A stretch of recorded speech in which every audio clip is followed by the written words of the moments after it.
போலி மருந்து விவகாரத்தில் 26 பேருக்கு ஜாமீன் கொடுக்கப்பட்டிருக்கிறது. எங்கள் லட்சிய ஜனநாயக கட்சியின் நிறுவனர் தலைவர் திரு ஜோஸ் சார்லஸ் மார்டின் அவர்கள் வந்து மிகப்பெரிய ஆர்ப்பாட்டமாக கையில் எடுத்ததுக்கு அப்புறம் தான் இந்தியா முழுவதுமே தெரிஞ்சு.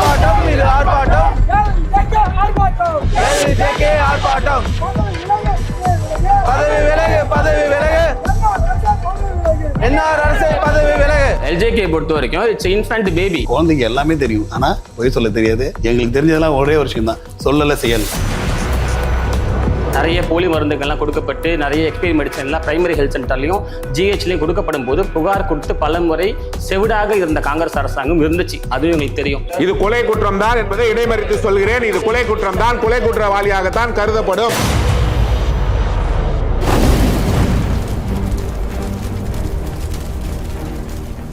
எஸ்எஸ் நியூஸ் டிஜிட்டல் நேயர்களுக்கு வணக்கம். அக்னிமேடை நிகழ்ச்சியில் தொடர்ச்சியாக புதுவையில் இருக்கக்கூடிய பிரதான பிரச்சனைகள் குறித்து விவாதித்து வருகிறோம்.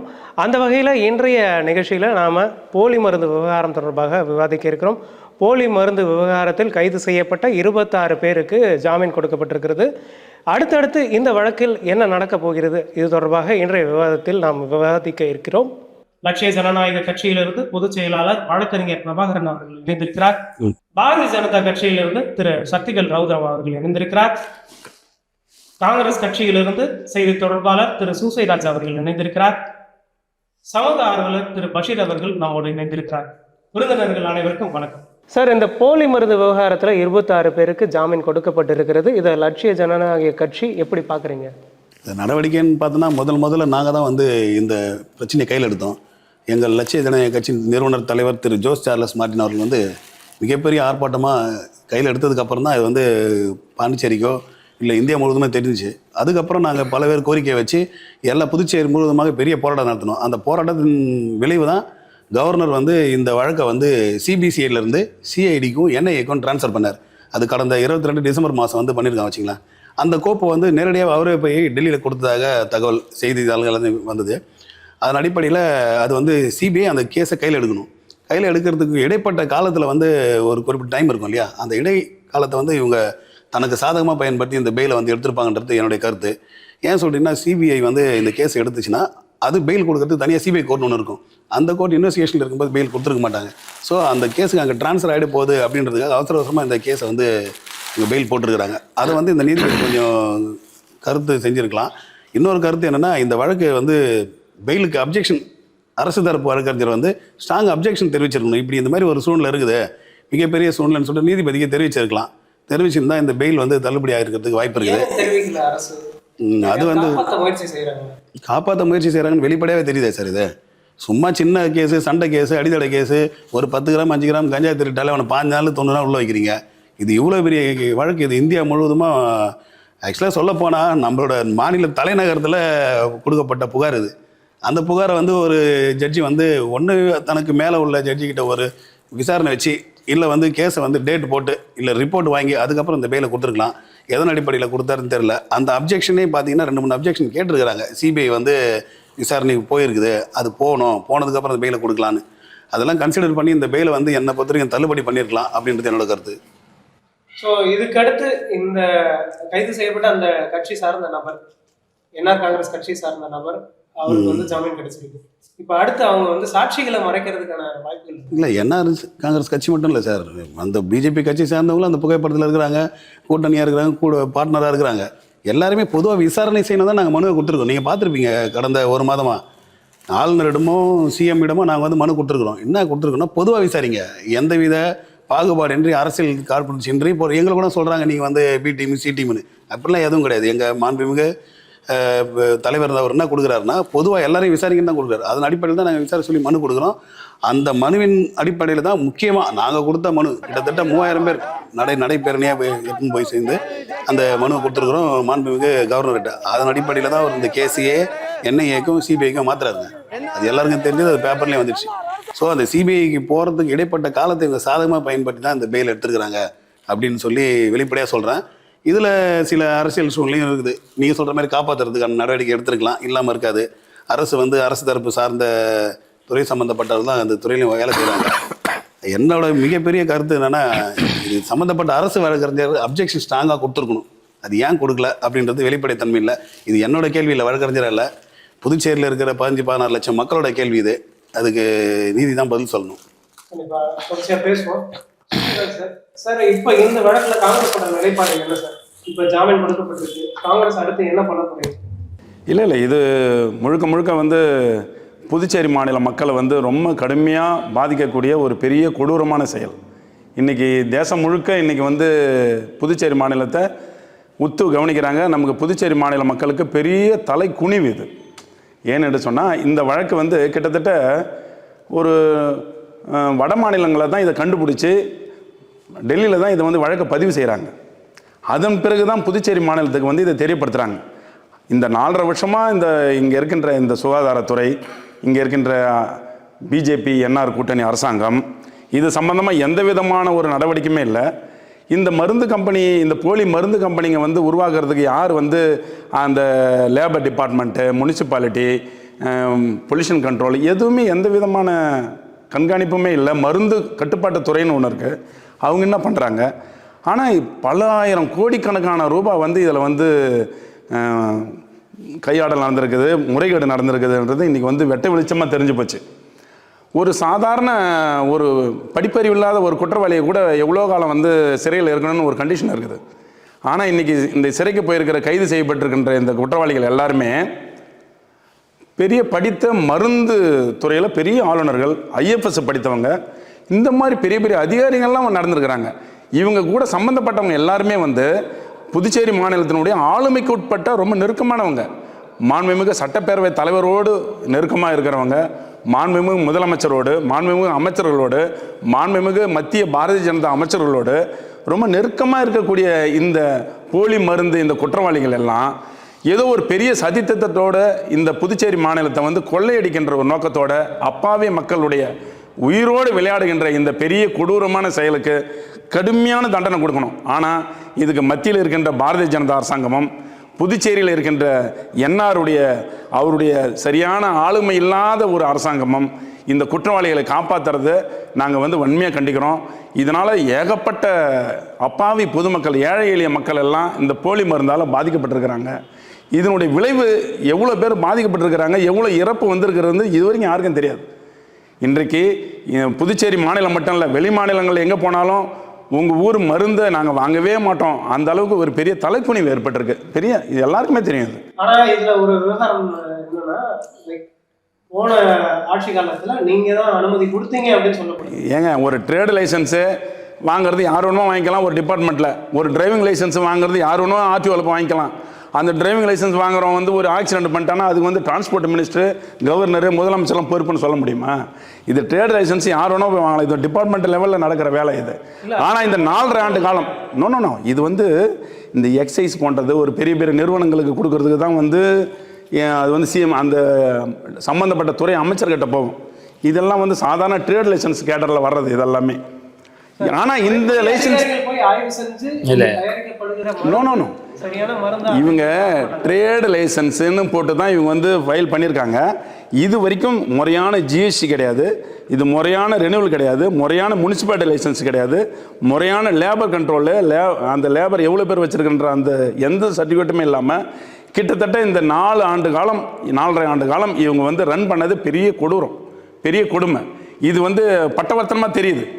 இவங்க ஜிஎஸ்டியே கட்டாமல் அந்த ஜிஎஸ்டியில் பெரிய ஃப்ராடு நடந்திருக்கிறதுன காரணத்தினால தான் ஜிஎஸ்டியினுடைய அதிகாரியே அரெஸ்ட் ஆகிறாரு. சாதாரணமாக அரெஸ்ட் ஆகலை, ஜிஎஸ்டியினுடைய புதுச்சேரியினுடைய முதன்மை அதிகாரி அரெஸ்ட் ஆகிறாரு. இதுக்கு உடந்தையாக இருந்த ஐஎஃப்எஸ் அதிகாரி, வனத்துறையினுடைய இயக்குனராக இருந்தவர், அவரும் அரெஸ்ட் ஆகிறாரு. ஒரு மருத்துவத்துறையினுடைய இயக்குனர் அரெஸ்ட் ஆகிறாரு. ஆனால் புதுச்சேரி மாநிலத்தை பொறுத்த வரைக்கும் இந்த 4 வருடத்தில் நீங்கள் பார்க்கும்போது நீங்கள் பார்த்த இதுவரையும் கைது செய்யப்பட்டவங்க எல்லாம் ஒரு டிப்டி கலெக்டர், கோயில் நிலத்தை அபகரிக்கிறவங்க, இந்த மாதிரி சம்மந்தப்பட்டவங்க எல்லாரும் வந்து உயர் அதிகாரிகள் தான் வந்து அரெஸ்ட் ஆகுறாங்க. அப்பாவி மக்களோ இல்லை விவரம் தெரியாதவங்களோ படிக்காதவங்களோ யாருமே போய் அரெஸ்ட் ஆகலை.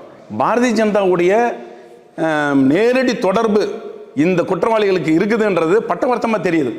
இந்த தேர்தலில் பாரதிய ஜனதாவும் என்ஆர் கூட்டணியும் படுதோல்வி அடையும்ன்றது அவங்களுக்கு தெரிஞ்சு போனதுனால தான் இவங்க வந்து இந்த பிரச்சனையை வேறு விதத்தில் திசை திருப்ப பல வேலையெல்லாம் செய்கிறாங்க.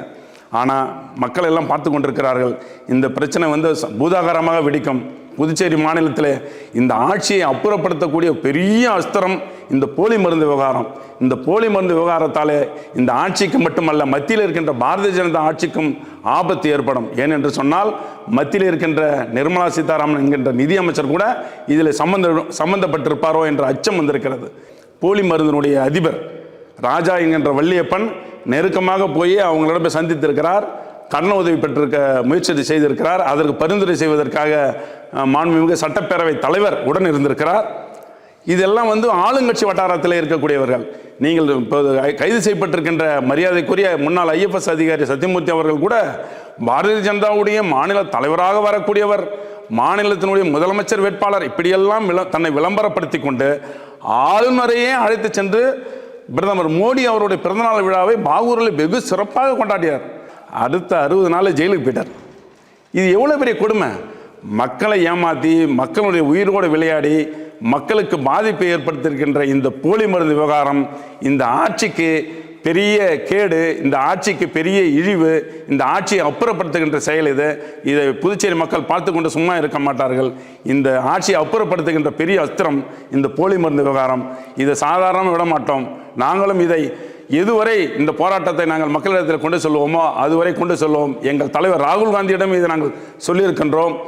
அகில இந்திய காங்கிரஸ் தலைமைக்கும் இதை நாங்கள் தெரியப்படுத்தியிருக்கின்றோம். இந்த விஷயத்தை நாங்கள் மக்கள் மத்தியில் கொண்டு செல்ல பெரிய பாத யாத்திரையாக மாநிலம் முழுக்க செல்ல இருக்கின்றோம். காங்கிரஸ் கட்சி மக்களின் பக்கம் எப்போதும் இருக்கும் என்பதை இந்த நேரத்தில் உங்ககிட்ட நாங்கள் சொல்றோம். தொடர்ந்து பேசுவோம். சத்யவேல் சார், எஸ், இப்போ இந்த விவகாரத்துல உங்களுடைய நிலைப்பாடு என்ன? 26 பேருக்கு ஜாமீன் கிடைச்சிருக்கு. உங்க கட்சி மேலதான் குற்றச்சாட்டு தெரிவிக்கிறாங்க காங்கிரஸ் கட்சியில இருந்து. இதை நீங்க எப்படி பார்க்க? காங்கிரஸ் கட்சி மட்டும் இல்லை, எல்லாருமே பிஜேபி தான் குற்றச்சாட்டு சொல்றீங்க. வழக்கறிஞர் அவர்களுக்கு எல்லாருமே ஆளுங்கட்சியை எதிர்ப்பா குற்றச்சாட்டு சொல்லி காங்கிரஸ்லயுமே குற்றச்சாட்டு சொல்லிட்டே இருக்கிறாங்க. முதல்ல சட்ட ரீதியா ஒரு விஷயத்தை எப்படி அணுகணுன்றது வழக்கறிஞருக்கு நான் சொல்லி தர வேண்டிய அவசியம் இல்லை, அவர் நல்லாவே தெரியும். எப்பயுமே ஒரு வழக்கு CBCID பதிவு செஞ்சு அந்த வழக்கு இன்வெஸ்டிகேஷன் நடந்துருக்குது. அந்த இன்வெஸ்டிகேஷன்ல பிரைமா ஃபேஸியை பேஸ் பண்ணி தான் அந்த இன்வெஸ்டிகேஷன்ல ப்ரொசீட் பண்றாங்க, அரெஸ்ட் பண்றாங்க. இப்ப கட்சிக்கிற பெயில் ஒன்லி CBCID கேஸ் மட்டும்தான். சிபிஐ லட்சிய ஜனநாயக கட்சி போய் மனு கொடுத்த பிறகுதான் நடவடிக்கை எடுத்தாங்க. அவங்க ரொம்ப லேட்டு. எது கட்சியும் அவங்க வேலை செய்யட்டு சார், நான் வேணாம் சொல்லவே இல்லை. அவங்க பேசட்டும், அது தப்பு கிடையாது. நீங்க CBCID வழக்கு நீதிமன்றத்துல போயிருக்குது, மேல்முறையீடு போறதுக்கு வாய்ப்பு நிறைய இருக்கு சார். ஒண்ணு இல்லை, சிம்பிளா சொல்றேன். நீங்க இவ்வளவு சொல்றீங்களா சார்? நீங்க IFS அதிகாரி அரெஸ்ட் பண்ணா சொன்னீங்களா? எப்படி அரெஸ்ட் பண்ணாங்க? சிபிஐக்கு போத்த முடியும், CBCID போலீஸ் அதை டார்கெட் பண்ணி அரெஸ்ட் பண்றாங்க. பிஜேபி ஆளுகின்ற மாநிலங்கள்ல எந்த குற்றச்சாட்டு பிஜேபி கட்சி சார்ந்திருந்தாலும், கட்சியில் இருக்கக்கூடிய அடையாளங்கள் இருந்தாலும் கூட அவர்கள் மீது நடவடிக்கை எடுக்கப்படுகின்றது. நடவடிக்கை எடுக்காம இல்ல, அரசோட மீனிங் என்ன சார்? அப்போ நீங்க ஆட்சியில் இருந்து நடவடிக்கை எடுக்காம இருந்த காங்கிரஸ் அரசாங்கம் எப்படி நடவடிக்கை எடுத்த அரசாங்கம் எப்படி? அப்போ சட்டத்தில் இப்படி பேசலாமா? முதல்ல தான் சொல்றேன், குற்றச்சாட்டு பொலிட்டிசைஸா நீங்க பண்ணுங்க, நான் வேணா சொல்ல. பிஜேபி அரசாங்கம் இந்த நடவடிக்கை எடுக்கப்பட்டு அவங்க அரெஸ்ட் ஆனது நவம்பர் மாசத்துல அரெஸ்ட் ஆனாங்க சார். 30 நாள் தண்டனை ஜனவரி மாசத்துல இருக்கும். எக்கனாமிக் அஃபென்ஸ்க்கு பெயிலபிளா நான் பெயிலா அட்வொகேட் அவரே சொல்லுங்க சார். இது பெயிலபிளா நான் பெயிலபிளா சொல்லிடுறேன் சார். டைரக்டா இது பெயிலபிளா நான் பெயிலபிளா இது எல்லாமே எங்களுக்கு நான் என்ன சொல்ல வரேன்னா, ஆளும் கட்சி பொதுவாக அவங்க எல்லாருக்குமே தெரியும், இவரே ஒத்துக்கினாரு. ஆளுங்கட்சி கூட்டணி கட்சி, அந்த கூட்டணி கட்சியோட பேசலாம் சொல்றேன். என்ன பாயிண்ட் சொல்ல விடல சார். நீங்க பெயிலபிளா நான் பெயிலா பைனரி ஆன்சர் தான் நான் கேக்குறேன். நீங்க இன்னும் எக்ஸ்பிளனேஷன் நான் போக விடும்ல. நான் என்ன சொல்ல வரேன், இது பெயிலபிள் நான் பெயிலபிள் வழக்கறிஞர் சொல்லுங்க. பெயிலபிளோ நான் பெயிலபிளோ பைனரியே பதில் சொல்லுங்க சார். பெயிலபிள் வச்சீங்க. சரி பெயிலபிள் சார், நான் அதுல இருந்து கண்டினியூ பண்றேன். அதுல இருந்து நான் கண்டினியூ பண்றேன் சார். நீங்க பேசி क्वेश्चन போற நான் தான் क्वेश्चन பண்ணல. இல்ல சார், நான் என்ன சொல்றேன்னா சார், நான் பெயிலபிளா பத்தி சார் உங்களுக்கு எல்லாருக்கும் தெரியும். என்ன சென்சிட்டிவிட்டி சார்? நான் பிரைவேட் இது டிஃபேக்டோ கம்ப்ளைண்ட், இந்த கேஸ் உள்ள வர முடியாது. சட்டத்தை சொல்றேன், சட்டத்தை பேச நான் உன் கிட்ட பேசல சார். சட்டத்தை நான் சொல்றேன். டிஃபேக்டோ கம்ப்ளைண்ட் ஒன்னு வர முடியாது சார். பொதுவா சண்டை அடிதடி கொலை கொள்ளைக்கு அந்த குடும்பத்தை சார்ந்தவங்க யாரா டிஃபேக்டோ கம்ப்ளைண்ட் சார். நீங்க அந்த கேஸ்ல போவீங்க சார். சட்டப்படி கேள்வி இத மட்டும் சட்டப்படி பதில் சொல்றேன், பேச விடுங்க. நீங்க பேச வர முடியாது. நான் என்ன சொல்ல வரேன் புரியல, நீங்க பதில் சொல்றேன். நீங்க சொல்லுங்க சார். நான் கேக்குறது ஒரே ஒரு கேள்வி சார். சார் நான் ஒரே கேள்வி தான் சார் கேக்குறேன். நீங்க அடிதடி கேஸ்லாம் போவாதீங்க. நான் கேக்குறது ஒண்ணே ஒண்ணு தான். எகனாமிக் அஃபென்ஸ்ல உங்களுக்கு பெயிலபிளா நான் பெயிலபிளா? பெயிலபிள் தானே. பெயிலபிள்ல வந்திருக்காங்க சார். இப்போ இன்வெஸ்டிகேஷன் உட்படுத்தப்படும் போது இவங்க எல்லா இன்டர்கேஷன்ஸும் போய் தானே சார் ஆகணும். நாளைக்கு பெயிலில் வந்தாங்கன்னா அவங்க ஆட்டோமேட்டிக்காக சம்மன் பண்ணா போய் தான் சார் ஆகணும். வழக்கு என்னைக்காவது எங்கே டிஸ்மிஸ் ஆயிருக்கா? வழக்கு ஆன்கோயிங் தான் சார் நடந்துட்டு இருக்குது. குற்றவாளிகள் தப்பிக்கிறது வாய்ப்பு இருக்கு. அந்த கேஸ்ல நாடு முழுக்க சிபிஐ என்கொயரி வச்சிருக்காங்க, கேட்டாங்க, டிமாண்ட் பண்ணாங்க. காங்கிரஸ் கட்சி அதை கிளைம் பண்ண ஆசைப்படுறாங்க, எல்ஜேகோ கிளைம் பண்ண ஆசைப்படுறாங்க. யார் பண்ணாலும் சரி நடவடிக்கை எடுத்தது ஆளுங்கட்சி தான். ஆளுங்கட்சி இன்னைக்கு நான் சொல்றேன் 2018 சரி 2011 நடந்த மருந்து கொள்முதல்ல போலி மருந்து எக்ஸ்பைரி மருந்து ஹாஸ்பிட்டல்ல கொடுத்ததா 2 டைரக்டர் அரெஸ்ட் பண்ணன்னு சொல்றாங்க இல்லையா? டாக்டர் ராமனோ இவர உதயகுமார் அரெஸ்ட் பண்ணாங்கல்ல, அவங்கள யார் பீரியட்ல சார் இருந்தாங்க? அவங்க காங்கிரஸ் பீரியட் தான் டைரக்டரா இருந்தாங்க. அப்ப அந்த காங்கிரஸ் பீரியட் டைரக்டர் ஆகும்போது அவங்களை அரெஸ்ட் பண்ண எப்ப அரெஸ்ட்? நாங்க அரெஸ்ட் பண்றோம் இப்போ. அப்போ நடவடிக்கை எடுக்கிறது நாங்க எடுக்கிறோம், நடவடிக்கை எடுக்கிற மாதிரி குறை சொல்லுகிறீங்க. நீங்க எங்க நடவடிக்கை எடுத்தீங்க? மத்தியில அங்க மத்திய அரசு எடுக்கிறாங்க மத்தியில யார் சார் இருக்கா? அப்போ யாரு மத்தியில யார் இருக்கா? இப்போ பிஜேபி தான் சார் இருக்காங்க. ஒரு நிமிஷம் அப்ப நான் சொல்ல வரேன். இருங்க, நான் ஒண்ணே சொல்றேன். நீங்களாம் வழக்கறிஞர், நான் வழக்கறிஞர் சார். அவங்கள வந்து ஒரு பப்ளிக் சார்பா பேசுறேன்னு வச்சுங்க. விஜிலன்ஸ் கமிஷன்ல இல்ல கேக்குறாங்க, ஒரே ஒரு நிமிஷம் நீங்க பேசுனீங்க கேட்டேன். இந்த வழக்குக்கு இவ்வளவு ப்ரொசீஜர் இருக்குது, இவ்வளவு நாள் இருக்குது, இவ்வளவு நாள் இருக்குன்னு சொல்றீங்க. ஒரு கையங்கலமா ஒரு சிபிஐ வந்து ஒரு சீஃப் இன்ஜினியர் கிட்ட கையங்கலமா 3 கோடி ரூபாய் எடுக்கிறாங்க. அந்த 3 கோடி ரூபாயை கையங்கலமா பிடிச்சி அரெஸ்ட் பண்றாங்க. அப்பேற்பட்டவர் கொண்டு போய் ஜெயிலில் வச்ச உடனே அடுத்த ஒரு வாரத்துக்குள்ள அவர் வந்து ஜாமீன் கொடுக்குறாங்க. இதுக்கு என்ன ப்ரொசீஜர்? எல்ஜேகே பொறுத்த வரைக்கும் இட்ஸ் இன்ஃபேண்ட் பேபி, இப்பதான் பிறந்துக்கிறாங்க குழந்தை. அவங்களுக்கு வந்து அரசியல் தெரியாது, இன்னும் கொஞ்சம் போக போக தான் வளருவாங்க. வளரவங்க டேட்டா தப்பா சொல்லுவாங்க, சட்டம் தெரியாம சில நேரங்களில் கொஞ்சம் கன்ஃபியூஸ் ஆவாங்க. ஒரே விஷயம், சிபிசிஐடி போலீஸ் அரெஸ்ட் ஆனதுலேருந்து அவங்க பெயில் வாங்கியிருக்காங்க. சிபிஐ அவங்களுக்கு இன்வெஸ்டிகேஷன்ஸ்க்கு அனௌன்ஸ் பண்ணியிருக்காங்க. இந்த இன்வெஸ்டிகேஷன் வந்து யாரு போய் லெட்டர் கொடுத்தாங்க முன்னாடி போட்டி போட்டுக்கிறாங்க. நான் சொல்றேன், ஆக்ஷன் எடுத்தது யாரு? கிளைம் பண்றது யாரு? இப்ப பெயில் கூட நீதிமன்றத்தினுடைய ப்ரொசீஜரை ஒரு சட்டத்தை மதிக்கணுமா மதிக்கக்கூடாதா? மதிக்கணுமா இல்லையா?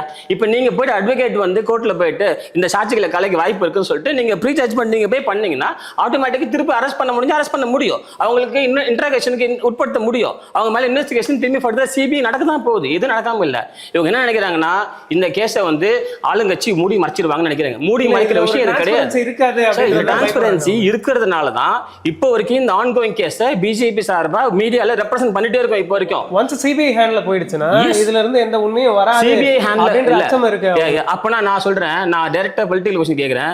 சிபிஐ மந்திரி நாராயணசாமி இருந்தாரு சென்ட்ரல்ல. அவர் காலகட்டத்தில் ஊறப்பட்ட வழக்குகள் இருந்து அந்த வழக்குகள்லாம் தீர்ப்பாகி ஜட்மெண்ட் வரைக்கும் சிபிஐ கோர்ட்டுக்கு போச்சு. அப்போ அவர் இருந்த துறையில் அவர் அந்த சிபிஐ வந்து நம்பிக்கையெல்லாம் சொல்லலை. இப்போ மட்டும் நம்பிக்கையெல்லாம் சொல்றாரு. இப்போ செலக்டிவ் அம்னீஷியா உங்களுக்கு ஒரு இடத்துல நீங்க அக்செப்ட் பண்றீங்க, ஒரு இடத்துல சிபிஐ நம்பிக்கை இல்லைன்றீங்க. சிபிஐ விசாரணை மனு கொடுக்குறீங்க. என்ன அரசியல் உங்களுக்கு? குழப்பமான அரசியல். உங்களுக்கு டெமோக்ரஸியில் எல்லாருக்கும் வாய்ப்பு இருக்குது. அவங்க பெயில் மூவ் பண்ணுவாங்க, ப்ரொசீட் பண்ணுவாங்க. இந்த போலி மருந்து விவகாரத்தில் பிஜேபி நிலைப்பாடு மட்டும் சொல்றேன். மக்கள் யாருமே வந்து இந்த பிரச்சனைகள்ல பிஜேபி குற்றவாளிக்கு ஆதரவா இல்லை. அதை நான் தெளிவுபடுத்த விரும்புறேன். நீதிமன்றம் சட்டம் தன் கடமை செய்யறதுக்கான வாய்ப்பு ஏற்படுத்துறோம். காங்கிரஸ் நண்பர்கள் என்ன தெரிஞ்சுக்கணும் கேட்டா, நீங்க பாத யாத்திரை போலாம், நீங்க என்ன வேணா பண்ணலாம் சார், இது பிரபகண்டா பண்ணு, தப்பு கிடையாது. உங்களுக்கு வேற அரசியல் பண்றதுக்கு சப்ஜெக்ட் இல்ல. பீப்புள் ஆல்ரெடி நிராகரிச்சிட்டாங்க உங்களை. திரும்ப உங்களால வந்து ஆட்சிக்கு வர்றதுக்கு என்னென்ன வாய்ப்புகள் கிடைக்கும் அதை பயன்படுத்துறீங்க. அது உங்களோட எதிர்க்கட்சி ஸ்டாண்டு.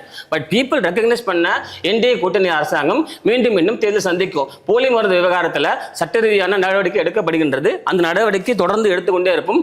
குறிப்பா நான் சொல்லணும்னா, கடந்த ஆட்சி காலங்களில் அனுமதி கொடுக்கப்பட்டது விளைவு தான் இது. சும்மா ட்ரேட் லைசன்ஸ் கொடுத்தாலாம் இந்த ஃபேக்டரி திறக்க முடியாது சார். இதுக்கு வந்து ஃபார்மா ட்ரக் கம்பெனி லைசன்ஸ் கொடுக்கணும், இண்டஸ்ட்ரி லைசன்ஸ் தரணும். நான் கொஸ்டின் பண்ண ஆரம்பிச்சுன்னா நான் பேர் வந்து இன்டெரக்டாக சொல்கிறேன், புரிஞ்சுக்கோங்க. 2018 19 இந்த பீரியட்லாம் பிப்டிக்கு சேர்மனாக இருந்தது யாரு? பிப்டிக்கு டைரக்டராக இருந்தது யாரு? இண்டஸ்ட்ரி மினிஸ்டர் யாரு? இது 3 எடுத்து பார்த்தீங்கன்னா காங்கிரஸ் ஜாதகம் மொத்தம் வெளில வந்துடும். இது நான் சொல்லக்கூடாதுன்னு நினைக்கிறேன். அரசியல் நாகரிகம் கருதி நான் சொல்ல மாட்டேன். புரியுதுங்களா? யார் இருந்தா அவங்க எல்லாருக்குமே தெரியும். நான் நேரடியாக பேர் சொல்லி டீகோட் பண்ண விரும்பல. அந்த காலகட்டங்களில் அனுமதி கொடுக்கப்பட்டிருக்குது. இதுக்கு முன்னாடி இதே ஆட்சி காலத்தில் காங்கிரஸ் ஆட்சி காலகட்டத்தில் ஓபிடி இல்லை சார், எக்ஸ்பைரி மருந்து கொடுத்தாங்க. அந்த ப்ரொக்யூர்மெண்ட்டே இவங்களால பண்ண முடியாமல் இருந்தாங்க. ஃபார்மா இல்லை, எக்ஸ்பைரி மருந்து கொடுத்து பிரச்சனையாச்சு. பல தடவை புகார் கொடுத்து நடவடிக்கை எடுக்கவே இல்லை. அந்த மருந்து விவகாரத்தில் சென்ட்ரல் விஜிலன்ஸ் கமிஷன்ல போன 1.5 மாசம் அரெஸ்ட் பண்றாங்க. யாரு? டைரக்டர் ராமன் அரெஸ்ட் பண்றாங்க, உதயகுமார் அரெஸ்ட் பண்றாங்க. ஏன் அரெஸ்ட் பண்றாங்க? அந்த நேரத்தில் சுகாதாரத்துறை அமைச்சர் யாரு உங்களுக்கு தெரியும். அந்த அமைச்சர் மூலியமா தான் நடந்திருக்கு டிரான்சாக்ஷன்ஸ். அவர் சொன்ன டிரைவிங் லைசன்ஸ்ல நான் வாங்கிட்டு ஸ்கூ டிரைவர் அடிச்சானா எப்படி கேஸ் போகும்? ஆர்டிஓ கமிஷனர் கொடுமா? கிடையாது சார். ஃபார்மாக்கு வந்து மினிஸ்டர் அப்ரூவல் வேணும். ரெட் கேட்டகரி இண்டஸ்ட்ரியா இல்ல வந்து கிரீன் கேட்டகரி இண்டஸ்ட்ரியா, பொல்யூஷன் கண்ட்ரோல் வேணும், என்விரான்மெண்ட் ஸ்டடிஸ் வேணும், ஃபார்மா லைசன்ஸ் வேணும். அப்படிலாம் கவர்மெண்ட் ஈஸியாலாம் லைசன்ஸ் கொடுத்துட முடியாது. இந்த சட்டம்லாம் தெரிஞ்சு திரும்ப காங்கிரஸ் பொலிட்டிக்கல் பண்றாங்க. நான் உங்களுக்கு வந்து அதுல ஸ்கோப் கிடையாது. அவங்களால இந்த விஷயத்தை பெருசா பூதாகரமாக்க முடியாதுன்றது பிஜேபி ஸ்டாண்ட். அதே சமயத்தில் எத்தனை ஆயிரம் கோடின்னு நீங்க எல்லாரும் அசம்ஷன்ல பேசுறீங்க. டேட்டா யார்ட்டுமே கிடையாது. 100 கோடியா 500 கோடி 1000 கோடியான்னு யார்ட்டும் டேட்டா கிடையாது. பத்திரிகையில் வர செய்தியை வச்சு யூகத்தில் பேசுறாங்க. டேட்டா என்ன சொல்லுதோ அதான். இந்த வழக்கு எண்டில் என்ன நடந்திருக்குன்னு ரிப்போர்ட் வரத வச்சா நீங்க முடிவு பண்ண முடியும். அது 100 கோடியாக இருக்கலாம், 50 கோடியாக இருக்கலாம், 500 கோடியாக இருக்கலாம். ஆனா டேட்டா இல்லாம எதிர்கட்சிகள் செய்தி ஹெட்லைன்ஸ் வச்சு பரப்புறத நாங்க ஏற்றுக்க மாட்டோம். யூகத்தை அடிப்படையில் பேசக்கூடாது சார். அசம்ஷன் இஸ் ஆல்வேஸ் எப்படி சொல்றது, அது ஒரு தெளிவில்லாத ஒரு புரிதல். அப்புறம் டேட்டா யார்கிட்டயுமே இல்லை. நீங்க ஜிஎஸ்டி மாதிரியான ஆர்கனைசேஷன்ல அந்த ரெக்கார்டை எடுத்து வெளியிடும் போகும்போது தெரிய வரும். அதனால எதிர்கட்சிகள் 10,000 கோடி புதுச்சேரி கொண்டு எழுதுது அப்படின்லாம் வந்து ஒண்ணுமே இல்லை. இவங்கெல்லாம் அந்த ஹாலுசினேட் பண்ணிக்கிறாங்க அவங்களுக்குள்ள. என்னன்னா இது வந்து போலி விவகாரம். நான் ஒரு இன்டர்வென்ஷன் பண்றேன் இந்த இடத்துல. ஃபார்மா கம்பெனியில் 14 இடத்துல சீல் வச்சாங்க. இன்னமும் அந்த சீல் எடுக்கவே இல்லை. எல்லா மெடிசின்ஸை ப்ரொக்யூர் பண்ணி எங்கெங்கெல்லாம் அந்த டிஸ்ட்ரிபியூஷன் மருந்து எல்லாமே சீல் பண்ணி வச்சுட்டாங்க. இப்போ புதுச்சேரியிலையோ இல்லை இந்தியா முழுவதோ இதே ஒரு இடத்துல போலி மருந்தால ஒரு உயிர் போச்சு ஒரு ரெக்கார்டு எடுத்து காட்ட சொல்லுங்க. எப்படி சொல்லுவாங்க? எடுத்து காட்ட சொல்லுங்க சார். சார் முடிஞ்சு சார். ஒரு ரெக்கார்டு காட்ட சொல்லுங்க சார். ஒரு ரெக்கார்டு காட்ட சொல்லுங்க. ரெக்கார்டு இல்ல. ஏன் தெரியுங்களா? நான் திரும்ப சொல்றேன். இந்த போலி மருந்து விவகாரங்களை பொறுத்த வரைக்கும் எல்லா மருந்து சீஸ் பண்ணியாச்சு, ரெக்கார்டிங் போயிடுச்சு, எல்லாத்தையும் 14 கூட சீல் வைக்கப்பட்டிருக்குது. புதுச்சேரி அரசாங்கம் தேசிய ஜனநாயக கூட்டணி அரசு நடவடிக்கை எடுத்திருக்கிறாங்க. எடுக்காத அரசாங்கத்தை பத்தி நான் குறை சொல்ல, அது அவங்களுடைய இயலாமை. நாங்க எடுத்திருக்கோம், அது எங்களுடைய கடமை செஞ்சிருக்கோம். புதுச்சேரி மக்கள் உரிமையை நாங்க பாதுகாத்து பேசுவோம். சார் பஷீர் சார், நீங்க சொல்லுங்க, இது வந்து சோஷியல் லெவல்ல எந்த அளவுக்கு இம்பாக்ட் ஏற்படுத்திருக்கு? இப்ப மக்களுக்கு வந்து எந்த தாக்கத்தை ஏற்படுத்திருக்குன்னு நினைக்கிறீங்க? இது வந்து மக்களுக்கு மிகப்பெரிய பயத்தையும் ஒரு பதட்டத்தையும் உண்டு பண்ணியிருக்கு. ஏன்னா இது கடந்த 4-5 ஆண்டுகளாகவே தொடர்ச்சியாக இந்த போலி மாத்திரை புழக்கத்தில் இருந்ததால் அது என்ன மாத்திரை எந்த இதையுமே இந்த அரசு எதையுமே வெளியில் சொல்லலை. இதில் எதையுமே வெளியில் சொல்லலை. அந்த எந்த மாத்திரைகள் கைப்பற்றப்பட்டது, அந்த மாத்திரையோடைய லேப் டெஸ்ட் என்ன. இப்போ நம்ம அந்த ஜாமீன் கொடுத்ததை பற்றியே தான் நீங்கள் கேட்டிங்க இல்லையா? அந்த ஜாமீன் கொடுத்த கோர்ட்டோடைய அந்த ஜாமீன் அந்த ஸ்டேட்மெண்ட்டை வந்து நான் படித்தேன். 3 விஷயம் சொல்கிறாங்க கோர்ட்டில். கோர்ட்டுக்கு எப்பயுமே வந்து எவிடன்ஸ் வேணும், ப்ராப்பராக சயின்டிஃபிக் எவிடன்ஸ் வேணும். இந்த அரசும் காவல்துறையும் அந்த சயின்டிஃபிக் எவிடன்ஸை சப்ளை பண்ணலை அவங்களுக்கு. அதாவது எடுத்த உடனே அதை ஒரு லேப் டெஸ்ட்டுக்கு அனுப்பியிருந்தா ஒரு 48 ஹவர்ஸில் அந்த லேப் டெஸ்ட்டை ஒரு அரசால் வாங்க முடியும். நம்மக்கிட்ட கொடுத்தாலே நாம் ஹைதராபாத்துக்கு அனுப்பியோ இல்லை சென்னைக்கு அனுப்பியோ உடனே அந்த ரிப்போர்ட்டை வாங்கிடலாம். பிடிப்பட்ட மாத்திரை போலி மாத்திரையும் ஒரிஜினல் மாத்திரையும் ஒரு லேப் டெஸ்ட் அடித்து இது போலித்தன்மை இருக்குன்னு கொடுத்துருந்தா இந்த பெயில் கிடச்சிருக்காது. ரெண்டாவது, காவல்துறையும் இந்த அரசும் சேர்ந்து, பாஜக என்ஆர் அரசும் காவல்துறையும் சேர்ந்து இந்த குற்றவாளிகளை காப்பாற்றணும் அப்படின்ற நோக்கத்தோடைய தான் இந்த வழக்கை பதியும் போதே பதிவு பண்ணியிருக்காங்க. எப்படி சொல்றீங்க அது? ஏன்னா கடுமையான சட்டங்கள் எதுவும் இதில் பதிவு பண்ணலை. பிஜேபி சேர்ந்த சகோதரர் சொல்லும் போது சொன்னார், இது எக்கனாமிக்கல் கிரைம் அப்படின்னு ரொம்ப ஈஸியாக கடந்து போகிறார். இது எக்கனாமிக்கல் கிரைம் கிடையாது, இது பொருளாதார குற்றம் கிடையாது. போலி மருந்து தயாரித்து மக்களுடைய உயிரோட விளையாடுறது வந்து ஒரு கொலை, இது அட்டெம்ப்ட் மர்டர் கேஸ். இது நீங்கள் பதிவு பண்ணணும்னா BNS 111A 111ல் பதிவு பண்ணியிருக்கணும் இந்த வழக்கை. அந்த செக்ஷனு கூட ரொம்ப எளிமையான செக்ஷன்ஸ் தான் இதில் பதியப்பட்டிருக்கு. கோர்ட் சொன்னது இது. நான் கோர்ட்டை கிரிட்டிசைஸ் பண்ணல. ஒரு கோர்ட் பெயில் கொடுக்கறதுக்கோ அந்த பெயிலை ரிஜெக்ட் பண்ணுறதுக்கோ நம்ம சப்மிட் பண்ண வேண்டிய எவிடன்ஸ் இருக்கு இல்லையா? FIR எழுதும் போதும் நீங்கள் அதை பதிவு பண்ணும் போதும் ரொம்ப ஸ்ட்ராங்கான வழக்குகளை அதில் பதிவு பண்ணலை. அதே மாதிரி காஸ்மெட்டிக்ஸ் அண்ட் ட்ரக்ஸ் ஆக்ட்னு 27D பதிவு பண்ணியிருக்காங்க. 27A பதிவு பண்ணியிருந்தா அது போதைப்பொருள், இந்த மாத்திரைகளை போலி மாத்திரை தயாரிப்பின் மூலமாக இந்த மாத்திரை உயிர் கொள்றதுக்கு பயன்படக்கூடிய மாத்திரை அப்படின்ற அடிப்படையில் அந்த வழக்கை பதிவு பண்ணியிருந்தா 10 ஆண்டு கடுங்காவல் தண்டனை, மரண தண்டனை வரைக்கும் அந்த குற்றம் இருக்குது. ஒரு மரண தண்டனை விதிக்கக்கூடிய ஒரு குற்றத்தை சும்மா இது எக்கனாமிக்கல் அஃபென்ஸ் அப்படின்னு கடந்து போகிறாரு சகோதரர். ஏன்னா இதில் இன்வால்வ் ஆகிருக்கிறது முழுக்க பாஜகவை சேர்ந்த சபாநாயகர் அவர்களும் அவர்களுடைய உள்துறை அமைச்சர் வரைக்கும், அவங்க கட்சியில் இப்போ முதல்வராக புதுச்சேரிக்குன்னு அறிமுகப்படுத்தப்பட்ட IFS அதிகாரி வரைக்கும் இதில் தொடர்பில் இருக்காங்க. கைது செய்யப்பட்டு ஜாமீனில் வெளியில் வந்திருக்காங்க. அப்போது கோர்ட் இந்த 3 விஷயங்கள் தான் சொல்லுது. மூணாவதாக கோர்ட் என்ன விஷயம் சொல்லுதுன்னா, இந்த பெயிலுக்கு இந்த CBIக்கு இப்போ சப்மிட் பண்ணாங்க இல்லையா, CBI இது வரைக்கும் FIR பதிவு பண்ணலை. இந்த 3 விஷயங்கள் அடிப்படையில் தான். அதுக்கு முன்னாலேயே இவங்க 30 நாள் ஜெயிலில் இருந்துட்டாங்க. அதனால் நாங்கள் இவங்களுக்கு வந்து நீங்கள் அதே மாதிரி அந்த BNS ஆக்ட் படி ஒரு முன்னாலேயே நீங்கள் வந்து இவங்களுக்கு வந்து நோட்டிஃபிகேஷன் கொடுத்துருக்கணும், அவங்கள வந்து கூப்பிட்டு இருக்கணும் விசாரணைக்கு. இந்த ப்ரொசீஜர் காவல்துறையால் ஃபாலோ பண்ண முடியல. இது காவல்துறைக்கு தெரியாதா? ஒரு சட்டம் போடுறோம்னா இந்த சட்டத்தின்படி எப்படி இவங்களை அழைக்கணும், எப்படி பிடிச்சா கோர்ட்டில் இது வந்து என்ன ஆகும், இது எல்லாமே நல்லா தெரிந்த காவல்துறையும் இந்த அரசும். ஏன்னா காவல்துறை மந்திரியும் அவங்கள தான் இருக்குது. திரு நமச்சிவாயம் அவர்கள் தான் காவல்துறை அமைச்சராக இருக்கார். அவரும் பிஜேபியை சேர்ந்தவர் தான். ஆமாம், சட்டமும் அவங்க கையில் தான் இருக்குது. இது எல்லாத்தையும் ஒட்டுமொத்தமாக சேர்த்து இந்த குற்றவாளிகளை இது அரசிற்கு ஒரு அவப்பெயராக வந்துவிட்டது. இதில் யார் முதல்ல கம்ப்ளைண்ட் கொடுத்தாங்க கண்டுபிடிச்சாங்கன்றதுலாம் இல்லை. சன்ஃபார்மா அந்த இன்டர்நேஷனல் கம்பெனி இருக்கான் இல்லையா, அவன் தான் குற்றத்தை ஃபைண்ட் அவுட் பண்ணுறான். என் ஊபிலையும் பீகார்லையும் தொடர்ச்சியாக என்னுடைய மாத்திரைகள் போலியாக இங்கே விற்பனை ஆகிக்கிட்டு இருக்குன்னு அங்கே இருக்கிற சமூக ஆர்வலர்களும் அங்கே உள்ளவங்க லேப்டாப்ஸ் அடிச்சுட்டு டாக்டர்ஸ் அவனுக்கு கம்ப்ளைண்ட் அனுப்புகிறாங்க. அந்த கம்பெனிக்கு டாக்டர்ஸ் அனுப்புகிற கம்ப்ளைண்ட், உங்கள் மாத்திரை சாப்பிட்டா இப்போ குணமாக மாட்டேங்குதுங்க என்னன்னு தெரியல அனுப்புறது அடிப்படையில் அவன் ட்ரேஸ் பண்ணி கண்டுபிடிக்கிறான். அவன் கண்டுபிடிச்சி அங்கே அரெஸ்ட் பண்ண அந்த 6 பேரில் 3 பேரில் ஒருத்தர், இது எனக்கு பாண்டிச்சேரியில் இருந்து தான் சப்ளை ஆகுது, ஃபேக்ட்ரியே இங்கே தான் இருக்குது, இந்த போலி மாத்திரைக்கு தலைநகரமே புதுச்சேரி தான் அப்படின்னு சொல்லி அவன் கைட் பண்ணதின் அடிப்படையில் தான் அந்த வழக்கே புதுச்சேரிக்கு வருது அங்கே இருக்கிற போலீஸ் மூலியமாக. அவங்க வந்ததுக்கு அப்புறம் தான் இவங்க போயிட்டு அந்த கம்பெனியில் இருக்கிற ராஜாவை அரெஸ்ட் பண்ணுறாங்க. ஆக இந்த அரசுடைய மெத்தன போக்கு தான் காரணம். இதுக்கு குற்றவாளிகள் அவர்கள் கட்சி ஆளும் கட்சியை சேர்ந்தவர்களாகவே இருப்பதால் அதனை எல்லாம் காப்பாற்றணுன்ற அந்த முயற்சியில் தான் சிவப்பு கம்பளம் விரித்து இப்போ அவர்களே வெளியில் எடுத்துகிட்டு வந்திருக்காங்க. இது வந்து ஏதோ பாண்டிச்சேரி விஷயம் மட்டும் கிடையாது, தேசிய பிரச்சனை. இது இந்தியாவில் இருக்கிற 16 மாநிலங்களுக்கு, இந்த நாட்டில் பாதி இடத்துக்கு இது போயிருக்கு. இப்போ ஸ்ரீலங்காவுக்கும் போயிருக்குன்னு, அண்டை நாட்டுக்கும் இந்த மாத்திரை போயிருக்குன்ற தகவல்லாம் வெளியில் வருது.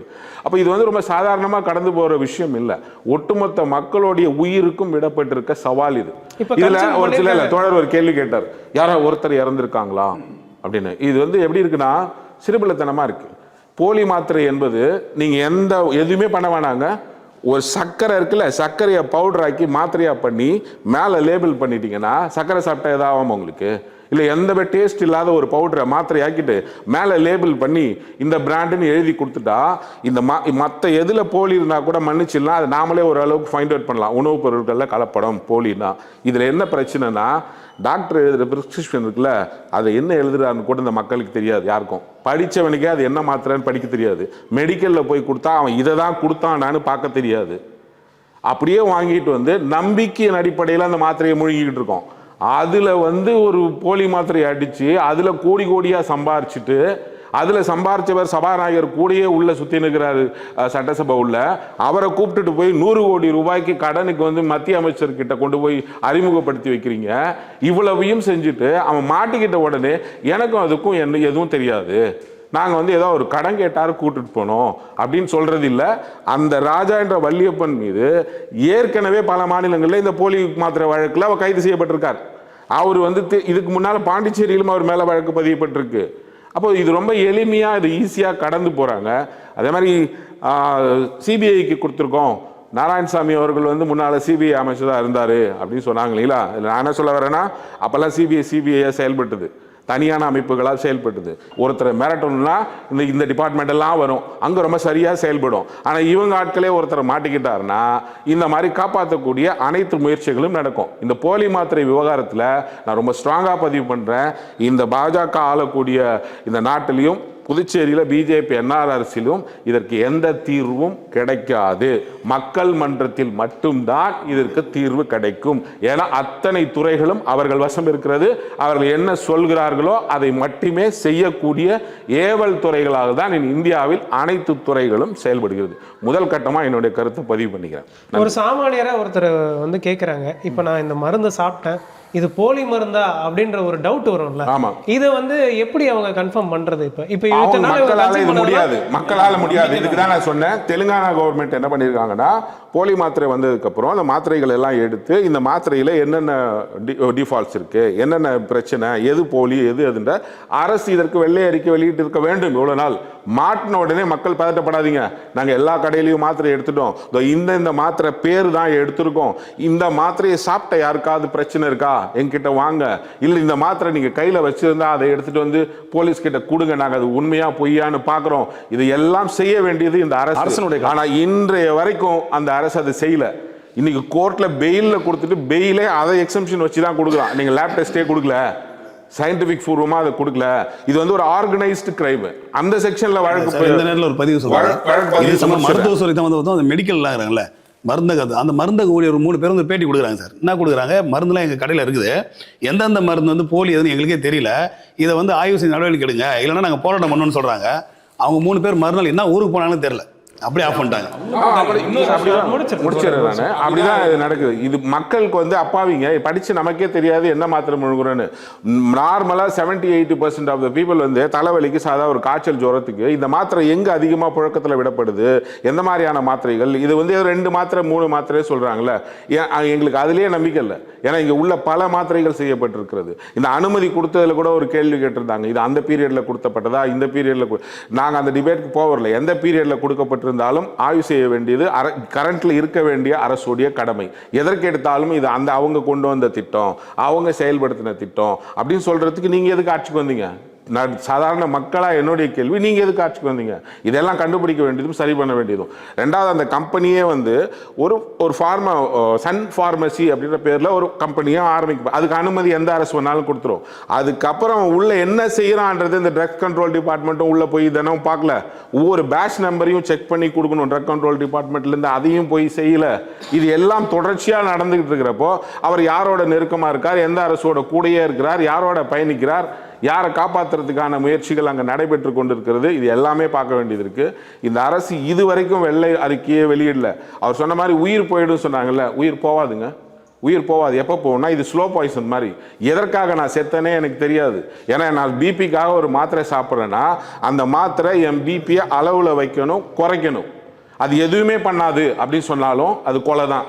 என் நோயை குணப்படுத்தலை, அது அந்த மாத்திரையில் எந்த எஃபெக்ட்டுமே இல்லைங்க, அது சாப்பிட்டா ஒன்றுமே ஆகாதுங்க உங்களுக்கு, நீங்கள் சும்மா ஒரு சாக்லேட் சாப்பிட்ட மாதிரிங்க அப்படின்னு சொல்ல முடியாது. ஏன்னா மாத்திரை என் நோயை குணப்படுத்தணும், அது குணப்படுத்தாது.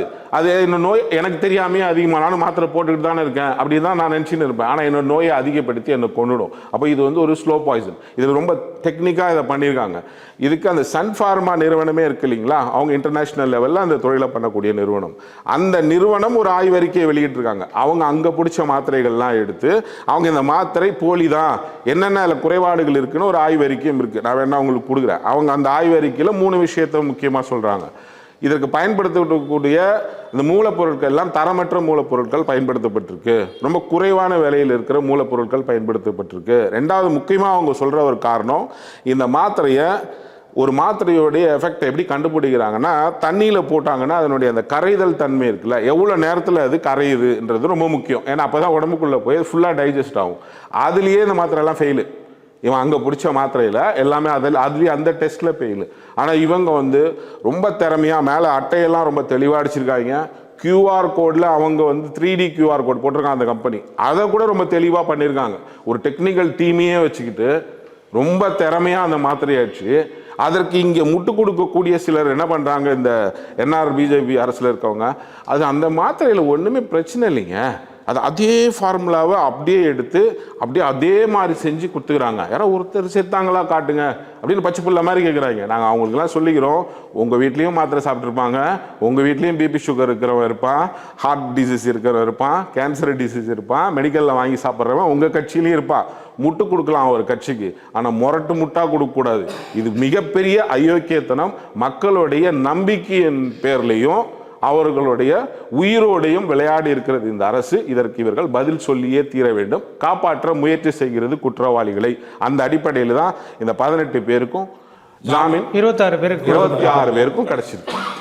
கண்டிப்பாக தொடர்ந்து பேசுவோம் சார். ஒரு வழக்கறிஞராக இந்த விவகாரம் அடுத்தடுத்து என்ன கட்டத்தை நோக்கி போகும் சார்? சார் முதல் கட்டமே சார் சொன்ன மாதிரி இது ஒரு ஸ்ட்ராங் அப்ஜெக்ஷன் அப்படின்னு சொல்லும்போது, ஆட்சியாளர்களோட வழக்கறிஞர் தான் வந்து கவர்மெண்ட் வக்கீலாக இருக்கிறாங்க. அவங்க ஒரு ஸ்ட்ராங்கான அப்ஜெக்ஷன் சொல்லியிருக்கணும். சார் சொல்கிற பாயிண்ட்டு அந்த A27 போட்டிருக்கணும். கன்சியூமராக நீங்கள் இருக்கீங்க சார். இல்லை இது முக்கியமான கருத்து, நான் பதிவு செய்ய வேண்டிய கருத்து என்னன்னு பார்த்தீங்கன்னா, இதுக்கு ஒரு ஸ்டாண்டிங் கவுன்சிலாக சென்ட்ரல் கவர்மெண்ட்டில் இருந்தோ இல்லை வேறு ஒரு ஸ்டேட்டில் இருந்தோ ஒரு ஸ்டாண்டிங் கவுன்சிலாக போட்டிங்கன்னா, அவர் வழக்கறிஞர் நியமிச்சிங்கன்னா அவர் வந்து பொதுவான ஒரு அப்ஜெக்ஷன் தெரிவிப்பார். இது இப்போ இவர் கேட்குற அட்வொகேட், உங்களுக்கு வழக்கறிஞருக்கு தெரியுமா, நீங்கள் குழந்தை அப்படின்னு சொல்லி, எல்லாருமே குழந்தையாக இருந்தவங்க தான். NRA குழந்தையா இருந்தா வந்திருப்பாரு, மாண்புமிகு மோடி குழந்தையா இருந்தா வந்திருப்பாரு. இங்க இருக்கிற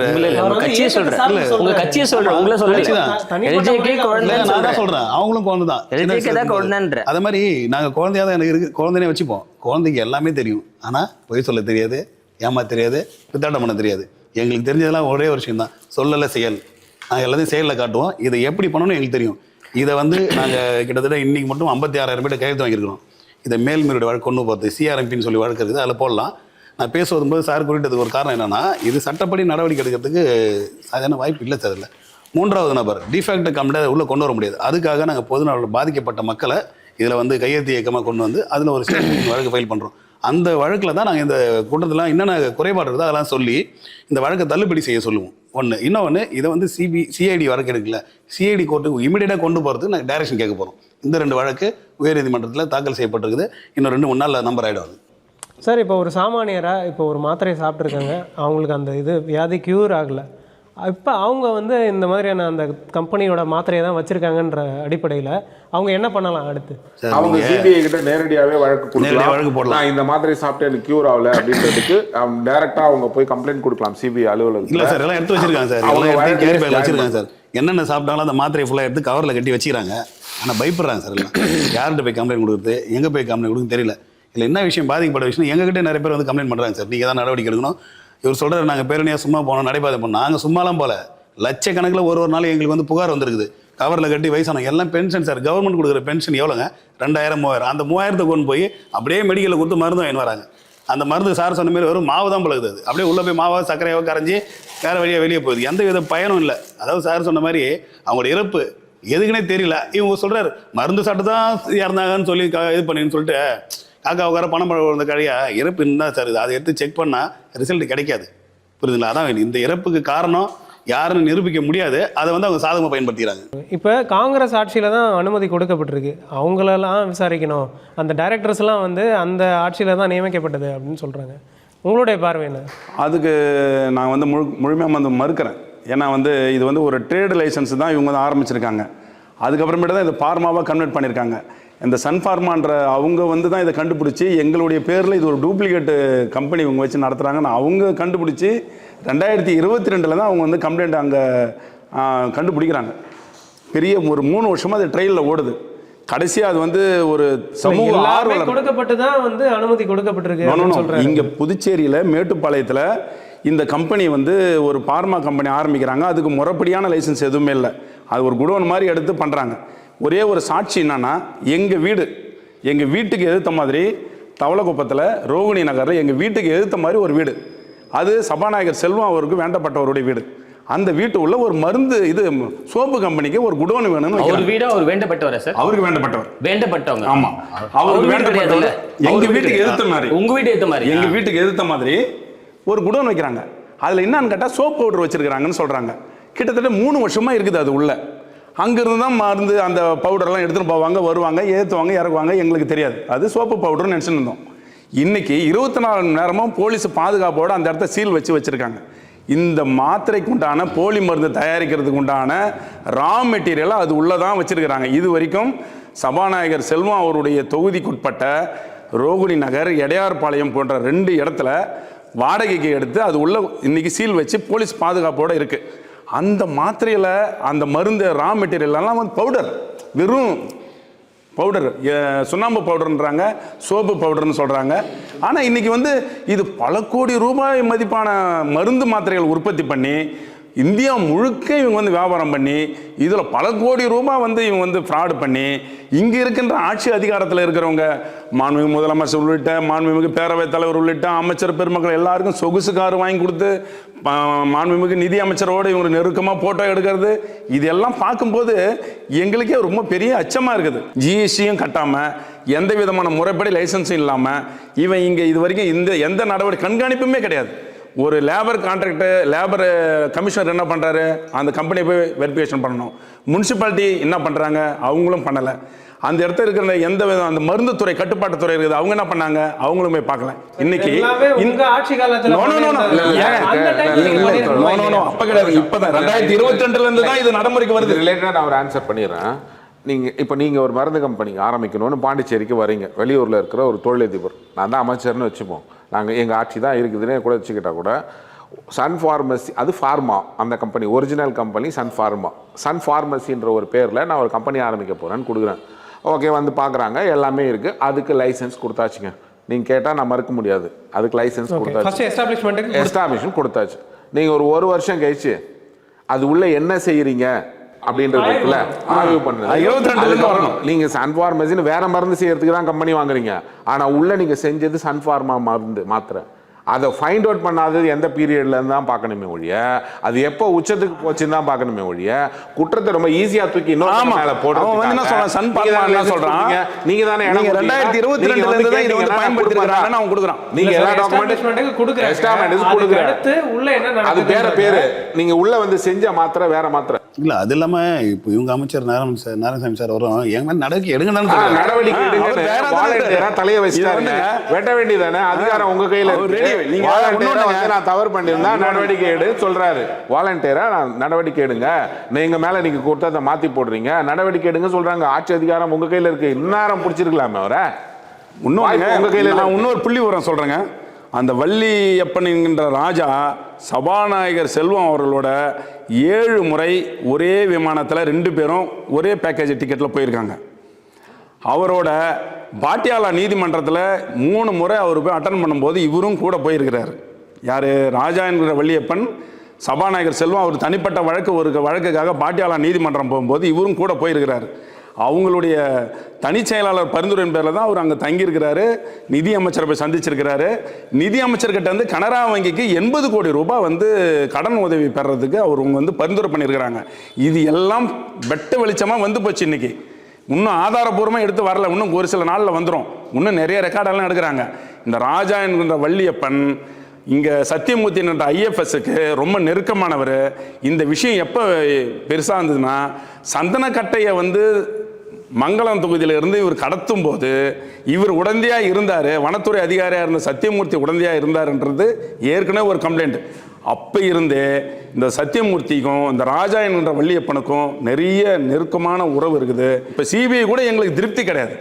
இதை வந்து எங்களுக்கு வந்து சிபிஐ கிட்ட போட்டால் இது கிடப்பில் போடப்படும். ஏன்னா ஒரு நண்பர் வந்து பாரதிய ஜனதாவை சேர்ந்த எங்கள் கட்சியிலேருந்து போய் சேர்ந்தார் ஒருத்தர், செந்தில்னு. அவரை கொலை பண்ணிட்டாங்க. அதை கூட சிபிஐ கொண்டு போனாங்க. அந்த வழக்கு என்ன ஆச்சுன்னே தெரியல. இதோ இப்போ ஒருத்தர் பாரதிய ஜனதா கட்சி எங்கள் கட்சியிலேருந்து ஒருத்தர் உங்கள் கட்சி வந்தார், உமா சங்கர்னு ஒருத்தர் இறந்துட்டார், கொலை பண்ணிட்டாங்க. அந்த வழக்கு சிபிஐக்கு போச்சு. அது என்ன ஆச்சுன்னே தெரியல. அதுபோல் இந்த போலி மருந்து மாத்திரையும் சிபிஐக்கு தான் போகும். அது ஒன்றும் ஆகாது. 16 மாநிலங்களில் விற்ற மருந்துக்கு உண்டான ஜிஎஸ்டி முறையாக கட்டலை. இவனே வந்து ஃபேக்கு. இந்த பணத்தினுடைய மதிப்பு வந்து கிட்டத்தட்ட 10,000 கோடிக்கு மேல இருக்குன்னு ஒரு அப்ராக்சிமேட்டாக சொல்றாங்க. இந்த சகோதரர் சொன்ன மாதிரி கொலை குற்றவாளிகளை சேர்க்கணும் இவங்களெல்லாம். இது வரைக்கும் விசாரணை அறிக்கை நடத்திருக்கீங்கல்ல, வெளியிடுங்க, மக்கள் தெரிஞ்சுக்கிறோம். அவன் டைரி அந்த மருந்து கடை எந்த கடைங்க போச்சு, அவன் டைரி என்னன்றத சொல்லுவோம் அப்படின்னு சொல்றாங்க. எவ்வளவு அமௌண்ட் இருக்கு அப்படின்றத விசாரணைக்கு தெரிய சொல்றாங்க. என்னது இப்போ நீங்க சொல்றதுல ஒரு கதை யூகத்திலேயே பேசுறதுனால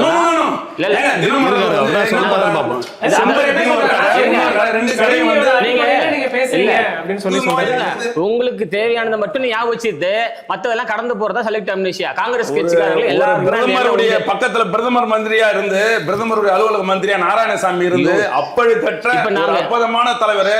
காங்கிரஸ் கட்சியில் அவர் எந்த விதமான ஒரு குற்றச்சாட்டு இல்லாம வெளியே வந்த ஒரு அருமையான தலைவர். ஜனநாயகத்தை படுகொலை தள்ளுவர் அவர் தான். ஞாபகம் வச்சுக்கோங்க.